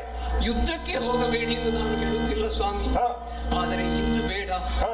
ಹೊತ್ತು ನೋಡಿ ಸ್ವಾಮಿ, ಮಧ್ಯರಾತ್ರಿ ರಾತ್ರಿಯ ಹೊತ್ತು. ಅವ ಕರೆದದ್ದೇ ಮಧ್ಯರಾತ್ರಿ ನಾ ಎಂತ ಮಾಡಿ? ಆದರೂ ಸ್ವಾಮಿ, ಹಾ. ರಾತ್ರಿಯ ಹೊತ್ತಿನಲ್ಲಿ ಹಾ. ವೈರಿಗಳ ಸಂಚು ಯಾವ ರೀತಿ ಇರುತ್ತದೆ ಎಂಬುದು ತಿಳಿಯುವುದಿಲ್ಲ ಸ್ವಾಮಿ. ಹಾ. ಆದ್ದರಿಂದ ಹಾ. ಹೇಳುತ್ತಾ ಇರುವುದು ಸ್ವಾಮಿ. ಹಾ. ಅಲ್ಲದೆ ಋಷಿ ಮುನಿಗಳಿಂದ ತಿಳಿದಂತಹ ವಿಚಾರ ಸ್ವಾಮಿ. ಹಾ. ಆ ಶ್ರೀರಾಮಚಂದ್ರನು ಹಾ. ಬೇರೆ ಯಾರು ಅಲ್ಲವಂತೆ, ಹಾ. ಸಾಕ್ಷಾತ್ ಶ್ರೀಮನ್ನಾರಾಯಣನ ಅವತಾರವಂತೆ. ಆ ಶ್ರೀಮನ್ನಾರಾಯಣನೇ ವಾಲಿಯನ್ನು ಕೊಲ್ಲುತ್ತೇನೆ ಎಂದು ಹೇಳಿರುವಂತಹ ಸಂದರ್ಭದಲ್ಲಿ ಹಾ. ಅವನನ್ನು ಜಯಿಸುವಂತೆ ಸ್ವಾಮಿ. ಆದ್ದರಿಂದ ಕೈ ಮುಗಿದು ಕೇಳುತ್ತಾ ಇದ್ದೇನೆ ಸ್ವಾಮಿ. ಇದು ಸೆರಗೊಡ್ಡಿ ಕೇಳುತ್ತಾ ಇದ್ದೇನೆ ಸ್ವಾಮಿ. ಕಾಲಿಗೆ ಬಿದ್ದು ಕೇಳುತ್ತಾ ಇದ್ದೇನೆ. ಎಲ್ಲವನ್ನು ಉಳಿಸಿ ಇಂದು ಬೇಡಿ ಸ್ವಾಮಿ. ನಾಳೆ ನೋಡಿಕೊಳ್ಳಬೇಕು ಎಂದಲ್ಲವೇ? ಹಾ. ಇಂದಾದರೇನು ನಾಳೆಯಾದರೇನು, ಹಾ. ಪರಿಣಾಮ ಮಾತ್ರ ಒಂದೇ ಇರ್ತದೆ ತಾರೆ.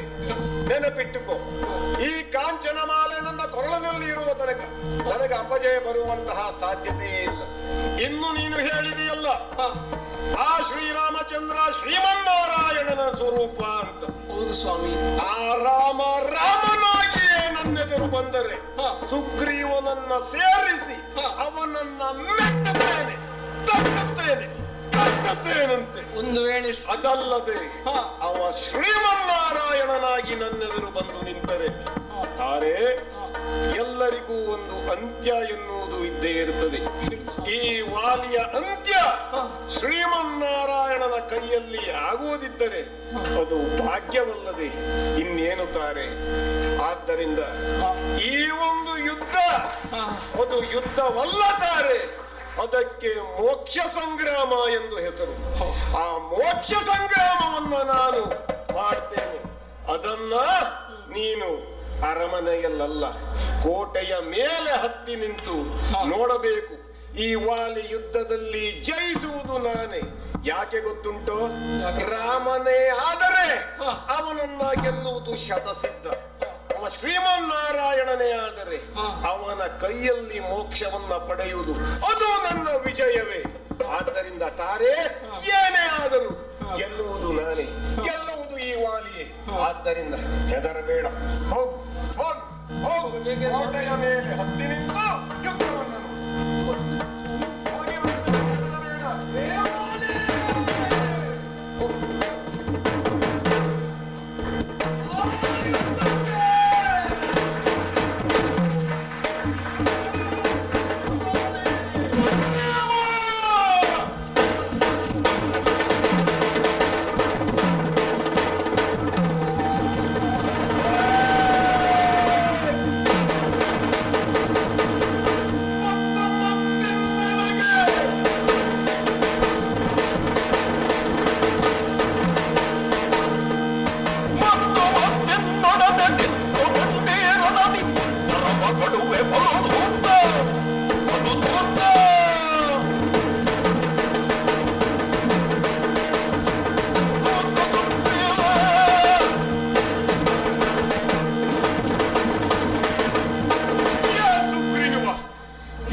ಶನಿ ನಿದ್ದೆ ಮಾಡುವುದಕ್ಕೂ ಬಿಡುವುದಿಲ್ಲವಲ್ಲ ಪಾಪಿ ನೀನು. ಈ ಬಾರಿ ನಿನ್ನನ್ನ ಮತ್ತೆ ಬಾರದಂತೆ ಮಾಡುತ್ತೇನೆ. ಯುದ್ಧದಲ್ಲಿ ನಿನ್ನನ್ನ ಸಾಯಿಸಿ ಸಿದ್ಧ ಏತೂರ್ತ ಮಾಡು.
ಸುಗ್ರೀವನೊಡನೆ ಯುದ್ಧ ಮಾಡ್ತಾ ಇರ್ತಕ್ಕಂತಹ ಸಂದರ್ಭದಲ್ಲಿ ಎಲ್ಲಿಂದಲೋ ಬಂದಂತಹ ಶರವೊಂದು ನನ್ನ ದೇಹವನ್ನು ಹೊಚ್ಚಿತಲ್ಲ, ಅದು ಮುಂದೆ ಹೋಗದಂತೆ ನನ್ನ ಎಡಗೈಯಲ್ಲಿ ತಡೆದು ನಿಲ್ಲಿಸಿದ್ದೇನೆ. ಈ ಶರವನ್ನ ಬಿಟ್ಟವ ಯಾರು ಎನ್ನುವುದನ್ನ ನೋಡ್ತಾ ಇದ್ದೇನೆ. ನೋಡಿದನು ಮುರಿದವನಿಪನ,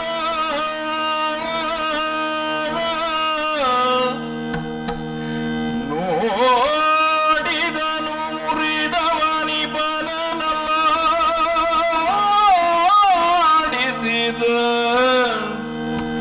ತುದಿ ಬೆರಳರ ಉದಯ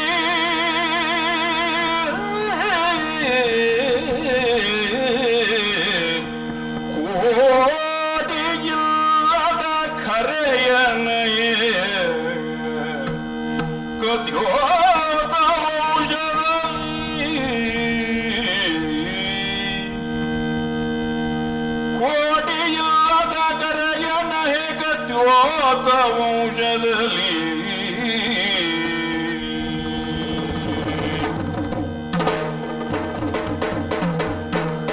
ಮರದ ಮರೆಯಿಂದ ತೇಜೋಪುಂಜವಾದಂತಹ ಆಕೃತಿಯೊಂದು ಹೊರಗೆ ಬಂದು ನಿಂತಿದೆ. ಇವನನ್ನ ನೋಡಿದರೆ ಯಾವುದೋ ರಾಜಕುಮಾರನಂತೆ ಕಾಣಿಸ್ತಾ ಇದ್ದಾನೆ. ಈ ಬಾಣವನ್ನ ಬಿಟ್ಟಂತವ ಈತನೇ ಇರಬೇಕು. ಈತನನ್ನೇ ಮಾತನಾಡಿಸ್ತೇನೆ. ಅಯ್ಯ ಜಾಣನಯ್ಯ, ಬಹಳ ಜಾಣ ಮಹಾರಾಯ ನೀನು.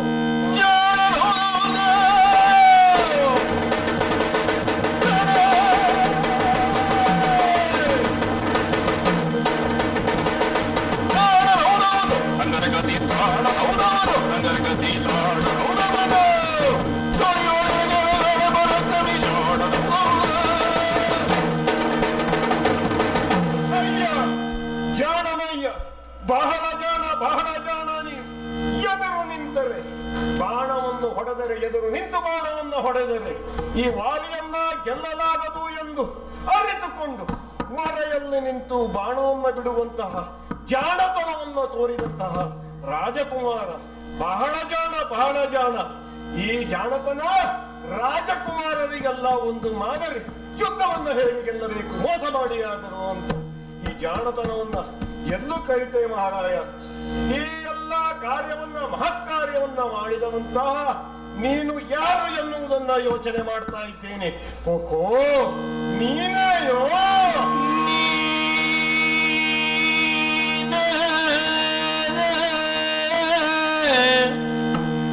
ದಶರಥನೆಂಬ ನೃಪತಿಯ ಸೂನು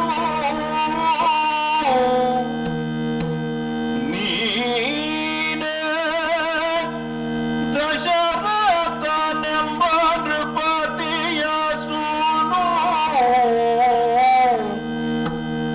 ಸಾಮ್ರಾಜ್ಯಕ್ಕೆ ಸಲ್ಲದೆ ಕಾರಣವ ಪೊಕ್ಕು ಅಬಲೆಯನು ಪೊಲಾಡಿದ ಅತಿಬಲನು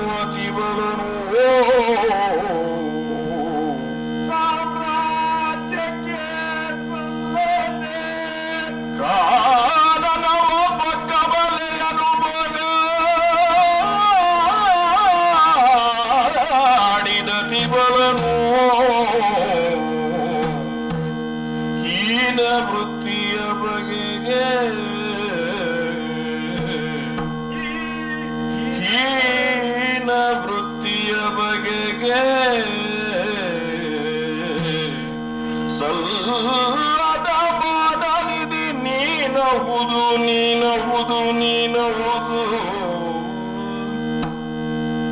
ಮನದನು ಮಾನವೀ ಪರಿತೋರುತ್ತಿದೆ ನಿನಗಾರು ಸರಿಯನ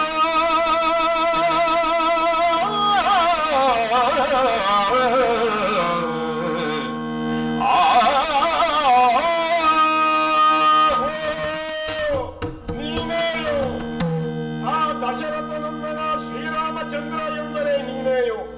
ಸಾಮ್ರಾಜ್ಯವು ಸಿಕ್ಕದೆ ದಕ್ಕದೆ ವನವಾಸವನ್ನ ಕೈಗೊಂಡು ಅಲ್ಲೂ ಹೆಂಡತಿಯನ್ನ ಕಳೆದುಕೊಂಡಂತಹ ಮಹಾನುಭಾವ ನೀನೇಯೋ? ಆಹಾ ರಾಮಚಂದ್ರ, ಏನು ಮಾಡಿದೆಯೋ?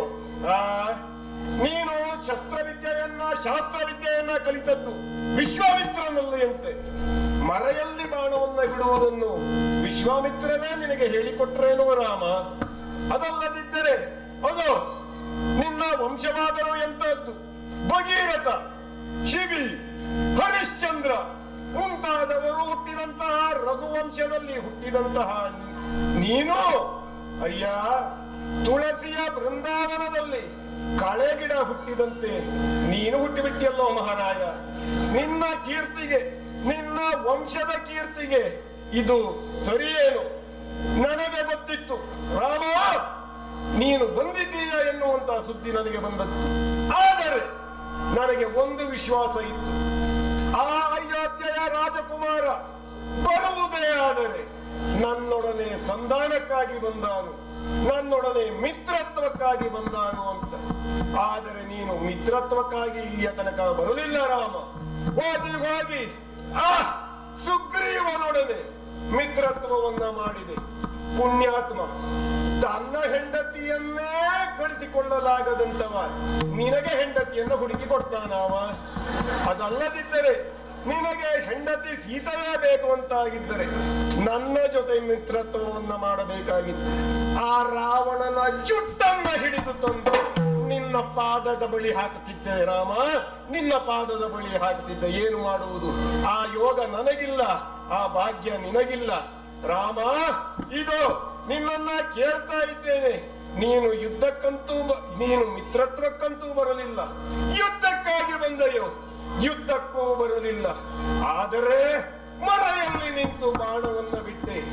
ಹೀಗೆ ನೀನು ಬಾಣವನ್ನ ಬಿಟ್ಟು ನನ್ನನ್ನ ಕೊಂದರೆ ರಾಮ, ಸತ್ತಂತಹ ನನಗೂ ಮರ್ಯಾದೆ ಇಲ್ಲ, ಕೊಂದಂತಹ ನಿನಗೂ ಮರ್ಯಾದೆ ಇಲ್ಲ.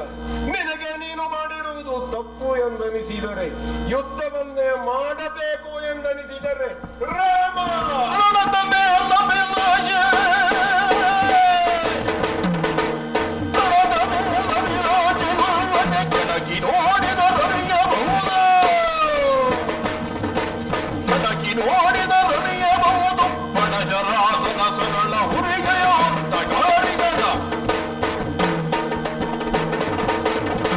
ನೀವು ಯುದ್ಧವನ್ನ ಮಾಡುವುದೇ ಆದರೆ ಇದು ಈ ವಾಲಿ ಈ ಸ್ಥಿತಿಯಲ್ಲೂ ನಿನ್ನೊಡನೆ ಯುದ್ಧವನ್ನ ಮಾಡಲಿಕ್ಕೆ ಸಿದ್ಧನಿದ್ದಾನೆ. ಬಾ ರಾಮ, ಬಾ. ಇಲ್ಲ ಇಲ್ಲ, ನೀನು ಬರುವುದಿಲ್ಲ. ನೀನು ಬರುವುದಾಗಿದ್ರೆ ಯಾವಾಗಲೋ ಬರ್ತಿದ್ದೆ ರಾಮ. ಆದ್ದರಿಂದ ಮರೆಯಲ್ಲಿ ನಿಂತು ಬಾಣವನ್ನ ಬಿಟ್ಟು ನಿನ್ನ ಕೀರ್ತಿಗೆ ನೀನು ಕಳಂಕವನ್ನ ತಂದುಕೊಂಡೆ. ನೀನು ನನ್ನ ಮನಸ್ಸನ್ನಾದರೂ ಬದಲು ಮಾಡುವುದಕ್ಕೆ ಪ್ರಯತ್ನ ಮಾಡಬಹುದಿತ್ತು ರಾಮ. ಅದು ಕಲ್ಲಾಗಿದ್ದಂತಹ ಶಿಲೆಯನ್ನ ಹೆಣ್ಣಾಗಿ ಮಾರ್ಪಡಿಸಿದ ನಿನಗೆ ನನ್ನ ಮನಸ್ಸನ್ನ ಪರಿವರ್ತನೆ ಮಾಡುವುದು ಕಷ್ಟವಾಗುತ್ತಿದ್ದೆ. ಅದು ಮಾಡಲಿಲ್ಲ. ಮರೆಯಲ್ಲಿ ನಿಂತು ಬಾಣವನ್ನ ಬಿಟ್ಟು ಹೋಗಲಿ ಬಿಡು. ವಾಲಿ ಅಂತೂ ಸಾಯ್ತಾನೆ. ಸಾದರೆ ಇದು ನೆನಪಿರಲಿ ರಾಮ, ಇದು ವಾಲಿಯ ವಧೆ ಅಲ್ಲ, ಇದು ರಾಮನ ವಧೆ, ರಾಮನ ವ್ಯಕ್ತಿತ್ವದ ವಧೆ, ರಾಮನ ಕೀರ್ತಿಯ ವಧೆ. ಆದರೆ ಸಾಯುವ ಮೊದಲು ನಿನಗೆ ಒಂದು ಅವಕಾಶವನ್ನ ಕೊಡ್ತೇನೆ. ನೀನು ಹೀಗೆ ಮಾಡಿದ್ದು ಯಾಕೆ ಎನ್ನುವುದನ್ನ ನೀನು ಹೇಳಿದರೆ ನನಗೆ ಸಮಾಧಾನವಾಗುವುದರ ಜೊತೆಗೆ ಲೋಕಕ್ಕೂ ಸಮಾಧಾನವಾದೀತು. ಆದ್ದರಿಂದ ಹೇಳು, ಹೀಗೆ ಈ ಕಿಷ್ಕಿಂಧೆಗೆ ಬಂದು ನನಗೆ ಬಾಣವನ್ನ ಬಿಡಲಿಕ್ಕೆ ನಿನಗಿರುವಂತಹ ಅಧಿಕಾರ ಏನು? ನಾನು ನಿನಗೆ ಏನು ಅನ್ಯಾಯವನ್ನ ಮಾಡಿದ್ದೆ?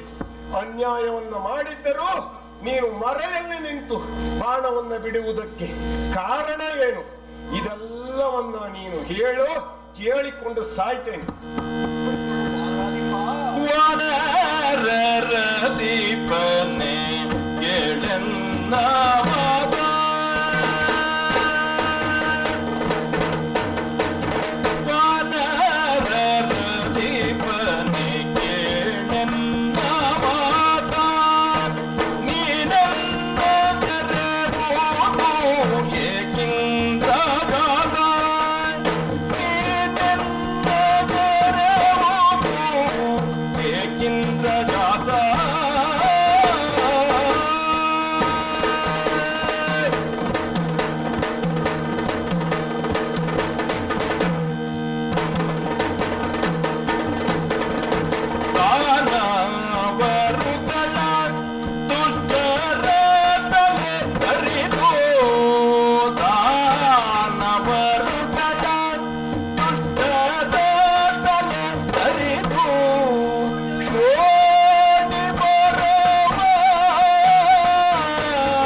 ಕಾರಣ ಉಂಟಯ್ಯ.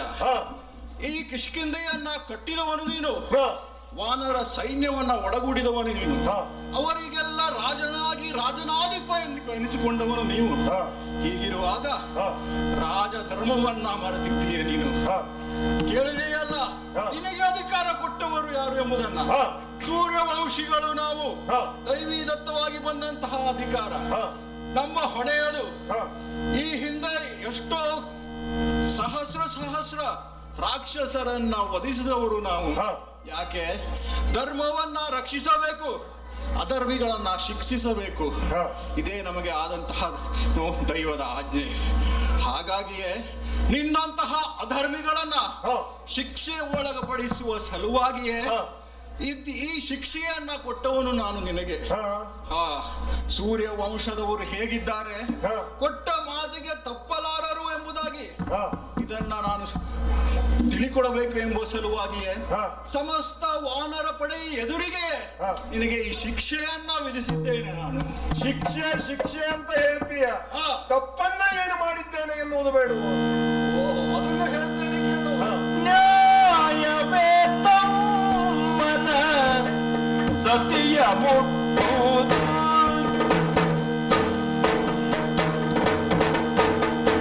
ನ್ಯಾಯವೇ ತಮ್ಮನ ಸತಿಯ ಮುಟ್ಟುವುದು, ಸತಿಯ ಮುಟ್ಟುವುದು, ನ್ಯಾಯವಾದುದರಿಂದ ದೋಷ ಕಟ್ಟಿಯುವುದು, ಸತಿಯ ಮುಟ್ಟುವುದು, ದೋಷ ಕಟ್ಟಿಯುವುದು.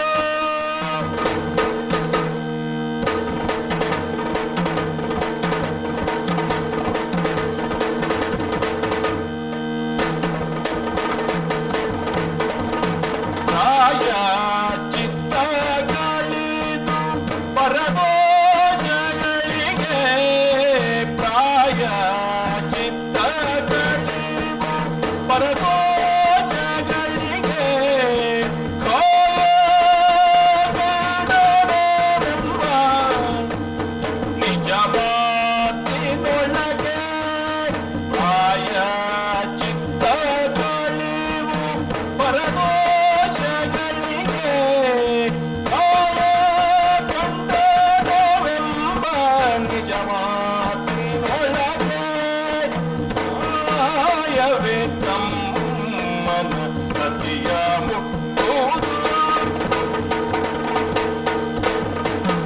ಅಯ್ಯ, ರಾಮಚಂದ್ರ, ನೆಲದ ಮೇಲೆ ಬಿದ್ದವರು ಕೇಳುವುದು ಪ್ರಶ್ನೆಯೇ ಇದು. ನಾನೇನು ತಪ್ಪು ಮಾಡಿದ್ದೇನೆ ಎಂಬುದಾಗಿ. ತಪ್ಪು ಮಾಡುವವರಿಗೆ ಯಾರ ಮಾತನ್ನು ಕೇಳುವರಲ್ಲ. ತಾನು ಮಾಡಿದ್ದೇ ಸರಿ ಎಂಬುದಾಗಿ, ಏನಕ್ಕೇನ ಪ್ರಕಾರ ಏನ ಎಂಬುದಾಗಿ ಆಡಳಿತವನ್ನ ನಡೆಸ್ತಾ ಇರ್ತಾರೆ. ಈಗ ನಿನ್ನ ಪರಿಸ್ಥಿತಿಯು ಹಾಗೆ ಆಯ್ತಯ್ಯ. ನಿನ್ನನ್ನ ನೀನು ಮಾಡಿರುವಂತಹ ಘನಕಾರ್ಯವಾದರೂ ಏನು, ತಮ್ಮನ ಹೆಂಡತಿಯನ್ನ ಮುಟ್ಟಿದ್ದೀಯೆ, ಮಹಾ ಅಪರಾಧ ಅದು. ಅದರಿಂದಲೇ ನಿನಗೆ ದೋಷ ತಟ್ಟಿದೆ. ತಮ್ಮನ ಹೆಂಡತಿಯನ್ನ ಒಂದು ಮಗಳಿಗೆ ಸಮಾನವೋ ಇಲ್ಲ ತಾಯಿಯ ಸಮಾನತೆಯಲ್ಲಿ ನೋಡಬೇಕು. ಅಂತಹ ಮಾತೆಯ ಸ್ಥಾನದಲ್ಲಿರುವಂತಹ ತಮ್ಮನ ಹೆಂಡತಿಯನ್ನ ಅಂತಃಪುರಕ್ಕೆ ಕೊಂಡೊಯ್ದವ ನೀನು. ಇಂತಹ ಅಪರಾಧಕ್ಕೆ ಮರಣ ದಂಡೆಯೇ ಶಿಕ್ಷೆ. ಆದರೂ ನಿನಗೊಂದು ಅವಕಾಶವನ್ನ ಕೊಟ್ಟಿದ್ದೇನೆ ನಾನು. ಕೇಳಿದೆಯಲ್ಲ, ಯಾಕೆ ಮರೆಯಲ್ಲೇ ನಿಂತು ಬಾಣವನ್ನ ಹೊಡೆದೆ ಅಂತ. ಕಾರಣವಿದೆ, ನಾನಾ ಕಾರಣಗಳಿವೆ. ಆದ್ರೆ ಸಂಕ್ಷಿಪ್ತವಾಗಿ ಹೇಳ್ತೇನೆ, ಎರಡೇ ಕಾರಣ. ನೀನು ವಾನರ ರಾಜ, ಆದ್ರೆ ನಿನ್ನ ವರ್ತನೆ ಕಾಡಿನ ಮೃಗಕ್ಕಿಂತಲೂ ಕೀಳು. ಯಾಕೆ? ತಮ್ಮನನ್ನ ಹೊಡೆದು ಬಡಿದು ಕಾಡಿನ ಪ್ರಾಣಿಗಿಂತಲೂ ಕೀಳಾಗಿ ಕಂಡವನು ನೀನು. ಇಂತಹ ವರ್ತನೆ ಇರುವ ನಿನ್ನನ್ನ ಯುದ್ಧಕ್ಕೆ ಕರಿಬೇಕಿತ್ತ? ಇಲ್ಲ, ನಿನ್ನನ್ನ ಕಾಡು ಪ್ರಾಣಿಯನ್ನ ಹೇಗೆ ಹೊಡೆದು ಶಿಕ್ಷಿಸಬೇಕು ಅದೇ ರೀತಿಯಲ್ಲಿ ಶಿಕ್ಷಿಸಿದ್ದೇನೆ. ಇದೆಯಲ್ಲ ನಿನ್ನ ಕೊಳೆನಲ್ಲಿ ಕಾಂಚನ ಮಾಲೆ, ಗೊತ್ತು ಅದರ ವಿಶೇಷತೆ ನನಗೆ. ಒಂದು ವೇಳೆ ನಾನು ನಿನ್ನ ಎದುರಿಗೆ ಬಂದಿದ್ದೆ ಅಂತ ಆದ್ರೆ ನನ್ನ ಅರ್ಧ ಫಲ ನಿನ್ನಲ್ಲಿ ಒಳಗೂಡುತ್ತಿತ್ತು.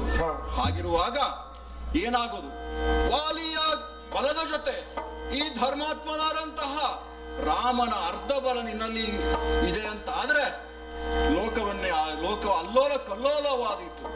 ಅಷ್ಟೇ ಅಲ್ಲ, ಈ ವಾನರ ಪಡೆ ಒಂದು ವೇಳೆ ಈ ವಾನರ ಪಡೆಗೆ ಒಂದು ವೇಳೆ ನೀನು ಆಜ್ಞಾಪಿಸದೆ ಅಂತ ಆದ್ರೆ ಇದೋ ಈ ರಾಮನನ್ನ ಕೊಲ್ಲಿ ಎಂಬುದಾಗಿ, ಆಗ ನನಗೆ ಬೇರೆ ಮಾರ್ಗವೇ ಇರ್ತಿರ್ಲಿಲ್ಲ.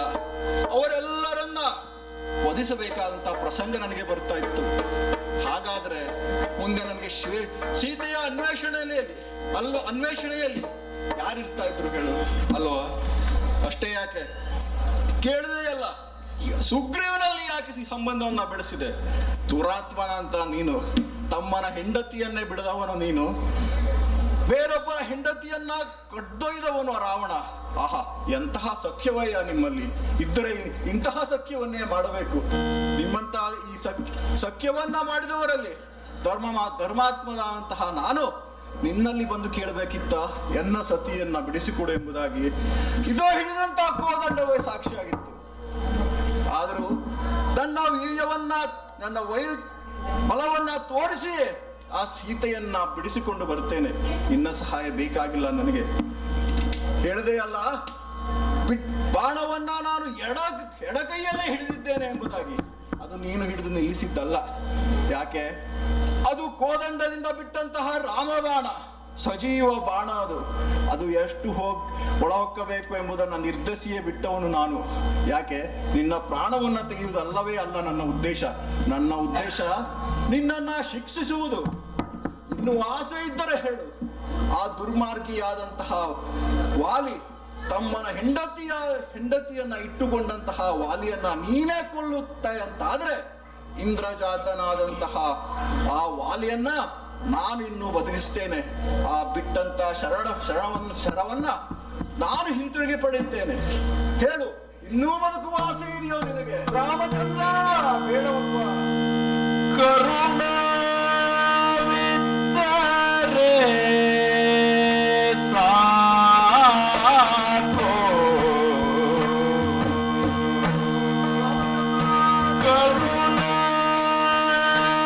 ಕರುಣವಿದ್ದರೆ ಸಾಕು,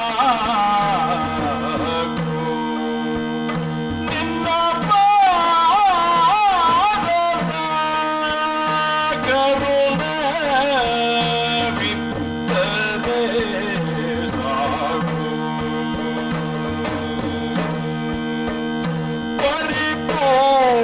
ಪರಿಪೂರ್ಣವಾಗಿ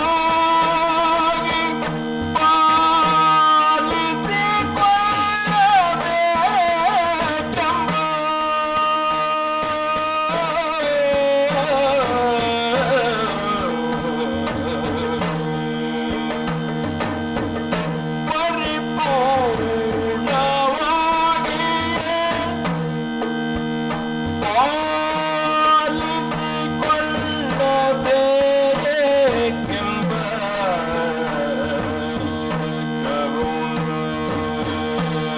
ಕರುಣವಿದ್ದರೆ ಸಾಕು, ನಿನ್ನ ಪಾದದ ಕರುಣವಿದ್ದರೆ ಸಾಕು. ಮೂರು ದಿನದ ಈ ಸಂಸಾರ ಶಾಶ್ವತವಲ್ಲ. ಮೂರು ದಿನದ ಈ ಸಂಸಾರ ಶಾಶ್ವತವಲ್ಲ.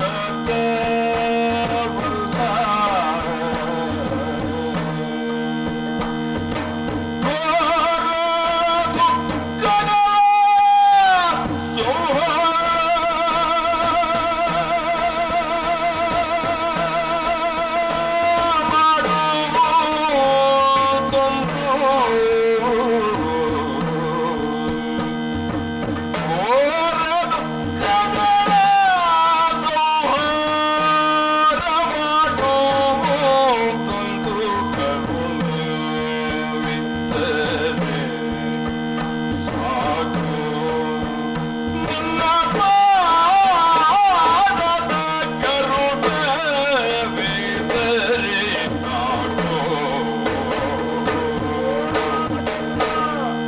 ನನ್ನನ್ನ ಬದುಕಿಸ್ತೀಯ ನೀನು?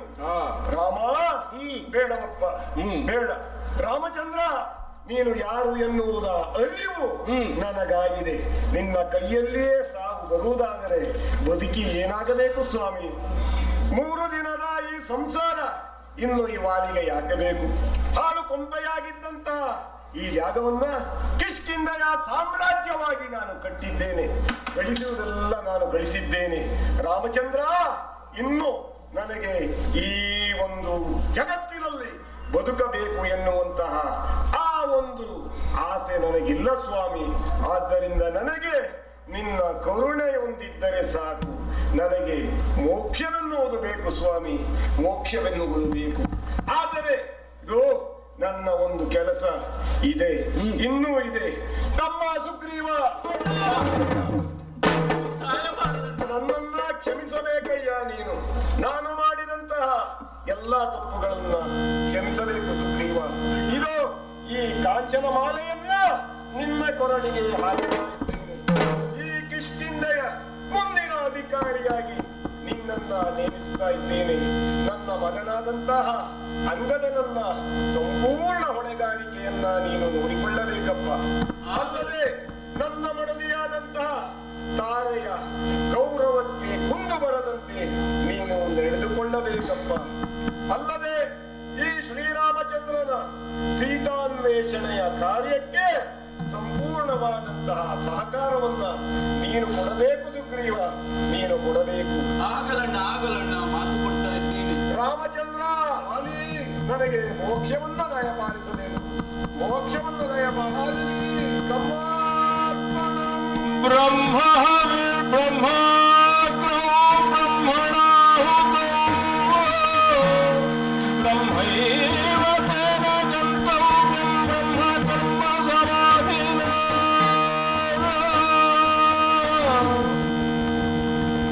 ಬ್ರಹ್ಮಾರ್ಪಣಂ ಬ್ರಹ್ಮವಿರ್ಬ್ರಹ್ಮಾಗ್ನೋ ಬ್ರಹ್ಮಣಾಹುತಂ ಬ್ರಹ್ಮೈವ ತೇನ ಗಂತವ್ಯಂ ಬ್ರಹ್ಮ ಕರ್ಮ ಸಮಾಧಿನಾ.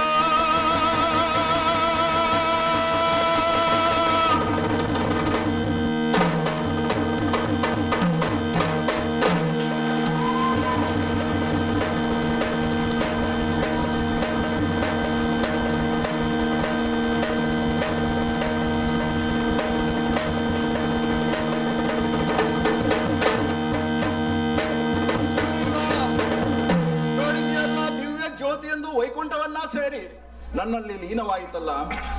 ಇನ್ನು ತಡ ಮಾಡುವುದಲ್ಲ, ದಕ್ಷಿಣಾಭಿಮುಖವಾಗಿ ಸೀತಾನ್ವೇಷಣೆ ಕಾರ್ಯದಲ್ಲಿ ನಾನು ತೊಡಗ್ತೇನೆ. ಸಮಸ್ತ ವಾನರ ಪಡೆಯನ್ನ ಕೂಡಿಕೊಂಡು ಪ್ರಯಾಣವನ್ನ ಬೆಳೆಸ್ತೇನೆ. ಇಗೋ, ವಾಲಿಯ ಮಗನಾದಂತಹ ಅಂಗದನಿಗೆ ಪಟ್ಟಾಭಿಷೇಕವನ್ನ ಮಾಡಿ ನಿನ್ನ ಮುಂದಾಳತ್ವದಲ್ಲಿ ಈ ಕಿಷ್ಕಿಂಧೆಯ ರಾಜ್ಯಭಾರವನ್ನ ನೀನು ಮಾಡು. ಹಾಗೆಯೇ ಸರ್ವರಿಗೂ ಮಂಗಳವಾಗಲಿ ಎಂಬುದಾಗಿ ಬೇಡುತ್ತೇನೆ.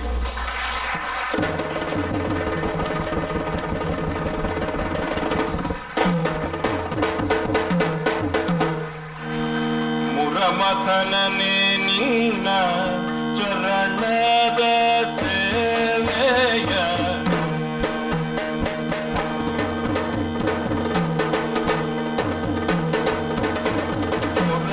ಮುರಮಥನನೆ ನಿನ್ನ ಚರಣದ ಸೇವೆಯ ತರಲಾಕ್ಷಿಯ ತಮ್ಮ ಗೃಹದೊಳಗೆ ಸುದತಿಯ ನಲಿದಾಡುತ್ತ ಪಾಡುತ್ತ ಹರಿಯ ಗಡವರೇಡೋ ಮಧುಸೂದನ ಕೃಷ್ಣ ಅರುಣನು ಬಂದುದಯ ಜಲದಲ್ಲಿ ನಿಂದು ಕಿರಣ ತೋರುವನು ಭಾಸ್ಕರನು ಶ್ರೀಹರಿಯೇ.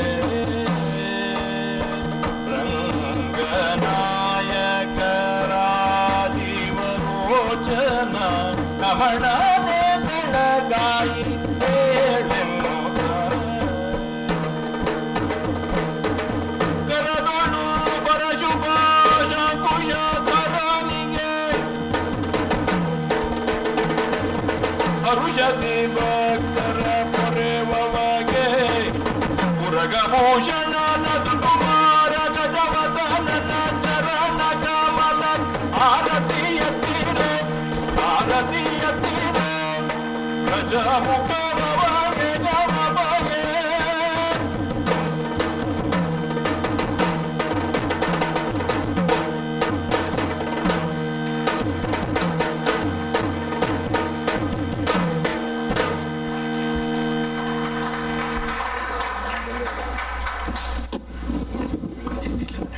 ನಮಸ್ಕಾರ. ತುಂಬ ಸೊಗಸಾಗಿ ಮೂಡಿ ಬಂತು. ಯಕ್ಷಮಿತ್ರ ತಂಡದವರಿಗೆಲ್ಲ ನಮ್ಮ ಅಭಿನಂದನೆಗಳು. ನಮ್ಮ ಇಂದಿನ 3 ಜನ ಪ್ಲಾಟಿನಮ್ ಸ್ಪಾನ್ಸರ್ಸ್ ಇದ್ದಾರೆ. ಡಾಕ್ಟರ್ ಲಿಂಗಣ್ಣವರು, ಮಂಜುನಾಥ್ ಶರೀಗರ್ ಹಾಗೂ ಡಾಕ್ಟರ್ ಉಮಾಪತಿ. ಡಾಕ್ಟರ್ ಲಿಂಗಣ್ಣವ್ರನ್ನ ನಾನು ಸ್ಟೇಜ್ ಮೇಲೆ ಕರೀತಾ ಇದ್ದೀನಿ. ಅವರಿಗೆ ಪಾತ್ರಧಾರಿಗಳಿಗೆಲ್ಲ ನಮ್ಮ ವೆಂಕಟೇಶ್ವರನ ಪ್ರಸಾದವನ್ನು ನೀಡಲು ಅವ್ರನ್ನ ಸ್ಟೇಜ್ ಮೇಲೆ ಕರೀತಾ ಇದ್ದೀನಿ. ಬನ್ನಿ ಸರ್. ನೀವೇ ಸರ್, ಬನ್ನಿ, ಕರ್ಕೊಂಬನ್ನಿ, ಇಬ್ಬರು ಬನ್ನಿ, ದಂಪತಿ ಸಮೇತವಾಗಿ ಬನ್ನಿ.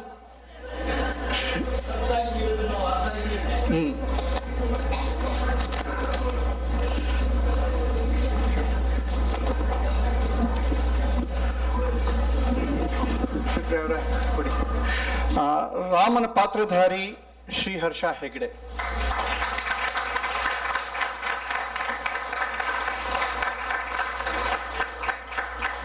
ಲಕ್ಷ್ಮಣ ಪಾತ್ರಧಾರಿ ಅನನ್ಯ ಬಾಳಿಕೆ.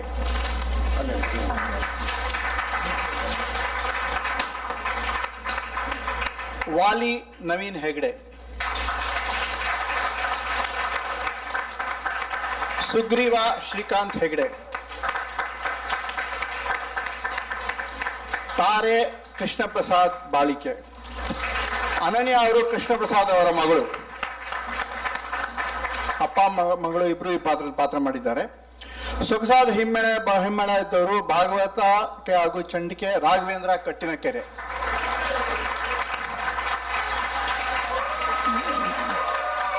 ಮದ್ದಳೆ ರಾಘವೇಂದ್ರ ಕಾಂಚಣ. ಧನ್ಯವಾದಗಳು ಲಿಂಗಣ್ಣವರೇ. ಧನ್ಯವಾದಗಳು ಯಕ್ಷಮಿತ್ರ ತಂಡದವರಿಗೆ. ನಿಮ್ಮೆಲ್ಲರಿಗೂ ಧನ್ಯವಾದಗಳು. ನಮಗೆ ಸೊಗಸಾದ ಊಟ ಮಾಡಿಕೊಟ್ಟ ಉಡುಪಿ ಹಾಗೂ ಬೇರೆಯವ್ರಿಗೆಲ್ಲ ವಂದನೆಗಳು. ಅವ್ರಿಗೂ ಸಹ ವಂದನೆಗಳು. ನಿಮ್ಮೆಲ್ಲರಿಗೂ ವಂದನೆಗಳು. ಯಕ್ಷಮಿತ್ರ ಮೇಳ ಟೊರಾಂಟೊ ಇವರ ಪರವಾಗಿ ವಿಜ್ಞಾಪನೆಗಳು. ನಮ್ಮನ್ನು ಇಲ್ಲಿಗೆ ಕರೆಸಿದ ಕನ್ನಡ ಸಂಗಮದ ಎಲ್ಲ ಕಾರ್ಯಕಾರಿ ಸಮಿತಿಯವರಿಗೂ ಮತ್ತು ಎಲ್ಲ ಸದಸ್ಯರಿಗೂ, ಪಿಟ್ಸ್ಬರ್ಗ್ನ ಎಲ್ಲ ಕನ್ನಡ ಅಭಿಮಾನಿಗಳಿಗೂ ನಮ್ಮ ಮೇಳದ ಪರವಾಗಿ ವಂದನೆಗಳನ್ನು ಹೇಳಲಿಕ್ಕೆ ಇಷ್ಟಪಡ್ತೇವೆ. ಅದೇ ರೀತಿಯಾಗಿ ಮಂಜುನಾಥ್ ಶೇರೆಗಾರ್ ಅವರು ಮತ್ತು ಮತ್ತೆಲ್ಲ ಸ್ಪಾನ್ಸರ್ಗಳು ಏನಿದ್ದಿರೋರೆಲ್ಲರಿಗೂ ಕೂಡ ನಮ್ಮ ಪರವಾಗಿ ಧನ್ಯವಾದಗಳನ್ನು ನಿಮಗೆ ಹೇಳುತ್ತೇವೆ. ಅಷ್ಟಲ್ಲದೆ ಯಕ್ಷಗಾನ ಭಾರತೀಯ ರಂಗಕಲೆ ಯಾವ ರೀತಿ ಅಂತ ಹೇಳಿದ್ರೆ, ಭಾರತೀಯ ಸಂಗೀತಕ್ಕೆ ಕರ್ನಾಟಕಿ ಮತ್ತು ಹಿಂದೂಸ್ತಾನಿ ಹೇಗೋ ಹಾಗೆ ಭಾರತೀಯ ರಂಗಭೂಮಿಗೆ ಯಕ್ಷಗಾನ ಇದು ನಮ್ಮ ಪರಂಪರಾಗತ ರಂಗಭೂಮಿ, ಟ್ರೆಡಿಷನಲ್ ಥಿಯೇಟರ್. ಇದಕ್ಕೆ ನೀವು ಸಹಕಾರ ಕೊಟ್ಟು ಬಹಳ ಒಳ್ಳೆ ಕೆಲಸವನ್ನು ಮಾಡಿದ್ದೀರಿ. ಯಕ್ಷಗಾನವನ್ನ ಈ ರೀತಿಯಾಗಿ ಉತ್ತರ ಅಮೆರಿಕದಲ್ಲಿ ಹರಡಲಿಕ್ಕೆ ನಿಮ್ಮ ಸಹಕಾರ ಈ ರೀತಿಯಾಗಿ ಮುಂದುವರಿಲಿ ಅಂತ ಹೇಳ್ತಾ ನಿಮ್ಮೆಲ್ಲರಿಗೂ ಮತ್ತೊಮ್ಮೆ ಧನ್ಯವಾದವನ್ನು ನಮ್ಮ ತಂಡದ ಪರವಾಗಿ ಹೇಳ್ತೇವೆ. ನಮಸ್ಕಾರ. ಮತ್ತೊಮ್ಮೆ ನಮ್ಮ ಎಲ್ಲ ಸ್ಪಾನ್ಸರ್ಗೂ ನಮಸ್ಕಾರಗಳು, ವಂದನೆಗಳು. Platinum sponsors Manjunath Sharigar, doctor Umapathi, doctor Linganna. Gold sponsors Gajanan Hegde, Ramdas Mayya, Ramkumar Mithe, Sindhu Shantapure ಹಾಗೂ doctor Vamadev Murthy. Silver sponsors Shripriya, Vijaya Aragam, Tanuja Balaka, Rudra, Renukanath. Branch sponsors Arun, Chetan Puttarajappa, Dhanraj Balakrishna ಹಾಗೂ ಶ್ರೀಮತಿ ಗುಲ್ನಾಜ್ ಬೇಗಂ, ಕೌಶಿಕ್ ನಾಗೇಂದ್ರನ್, ಡಾಕ್ಟರ್ ನಂಗ್ಲಿ ಶ್ರೀನಿವಾಸ್, ರಾಮ್ ಪ್ರಸಾದ್ ಲಕ್ಷ್ಮೀನಾರಾಯಣ, ಸುಬ್ರಹ್ಮಣ್ಯ ಹೊಯ್ಸಳ, ವಾದರಾಜ್ ಪುರೋಹಿತ್ ಹಾಗೂ ವಿಠಲ್ ಕುರ್ಕರ್ಣಿ. ನಿಮ್ಮೆಲ್ಲರಿಗೂ ಊಟವನ್ನು ಮೇಲೆ ಮಲ್ಟಿಪರ್ಪಸ್ ಹಾಲಲ್ಲಿ ಆಯೋಜಿಸಲಾಗಿದೆ. ದಯವಿಟ್ಟು ಹೋಳಿಗೆ ಊಟವನ್ನು ಸವಿದು ನಮ್ಮೆಲ್ಲರಿಗೂ ಸಂತೋಷಪಡಿಸಬೇಕಾಗಿ ವಿನಂತಿ. ಬಂದಿದ್ದವರಿಗೆಲ್ಲ ನಮಸ್ಕಾರಗಳು. ಒಂದು ಸಣ್ಣ ವಿನಂತಿ, ನಮ್ಮ ಮುಂದಿನ ಕಾರ್ಯಕ್ರಮಗಳಿಗೆ ಪ್ರೋತ್ಸಾಹಿಸಿ. ಬೇಗ ನೀವು RSVP ಮಾಡಿ ಟಿಕೆಟ್ ತಗೊಂಡ್ರೆ ನಮಗೂ ಆಯೋಜನೆ ಮಾಡೋಕ್ಕೆ ಅನುಕೂಲ ಆಗುತ್ತೆ.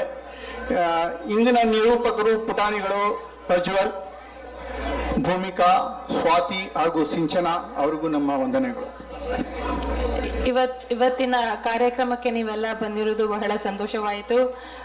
ನಮ್ಮ ನಿರೂಪಕರಾದ 4 ಮಕ್ಕಳು ಅಂತ ಹೇಳಕ್ಕಾಗಲ್ಲ, ಅವರು ದೊಡ್ಡವರೇ, ತುಂಬ ಚೆನ್ನಾಗಿ ಮಾಡಿದ್ರು. ಸೊ ಧನ್ಯವಾದಗಳು. ಅವರಿಲ್ಲಿಲ್ಲ ಅನ್ಕೋತೀನಿ. ನಿಮ್ಮೆಲ್ಲರಿ ಇಲ್ಲ, ಮಕ್ಕಳಿಗೆ ಮಾತ್ರ. ಸೊ ಧನ್ಯವಾದಗಳು. ಮುಂದಿನ ಸತಿ ನೋಡೋಣ. Thank you.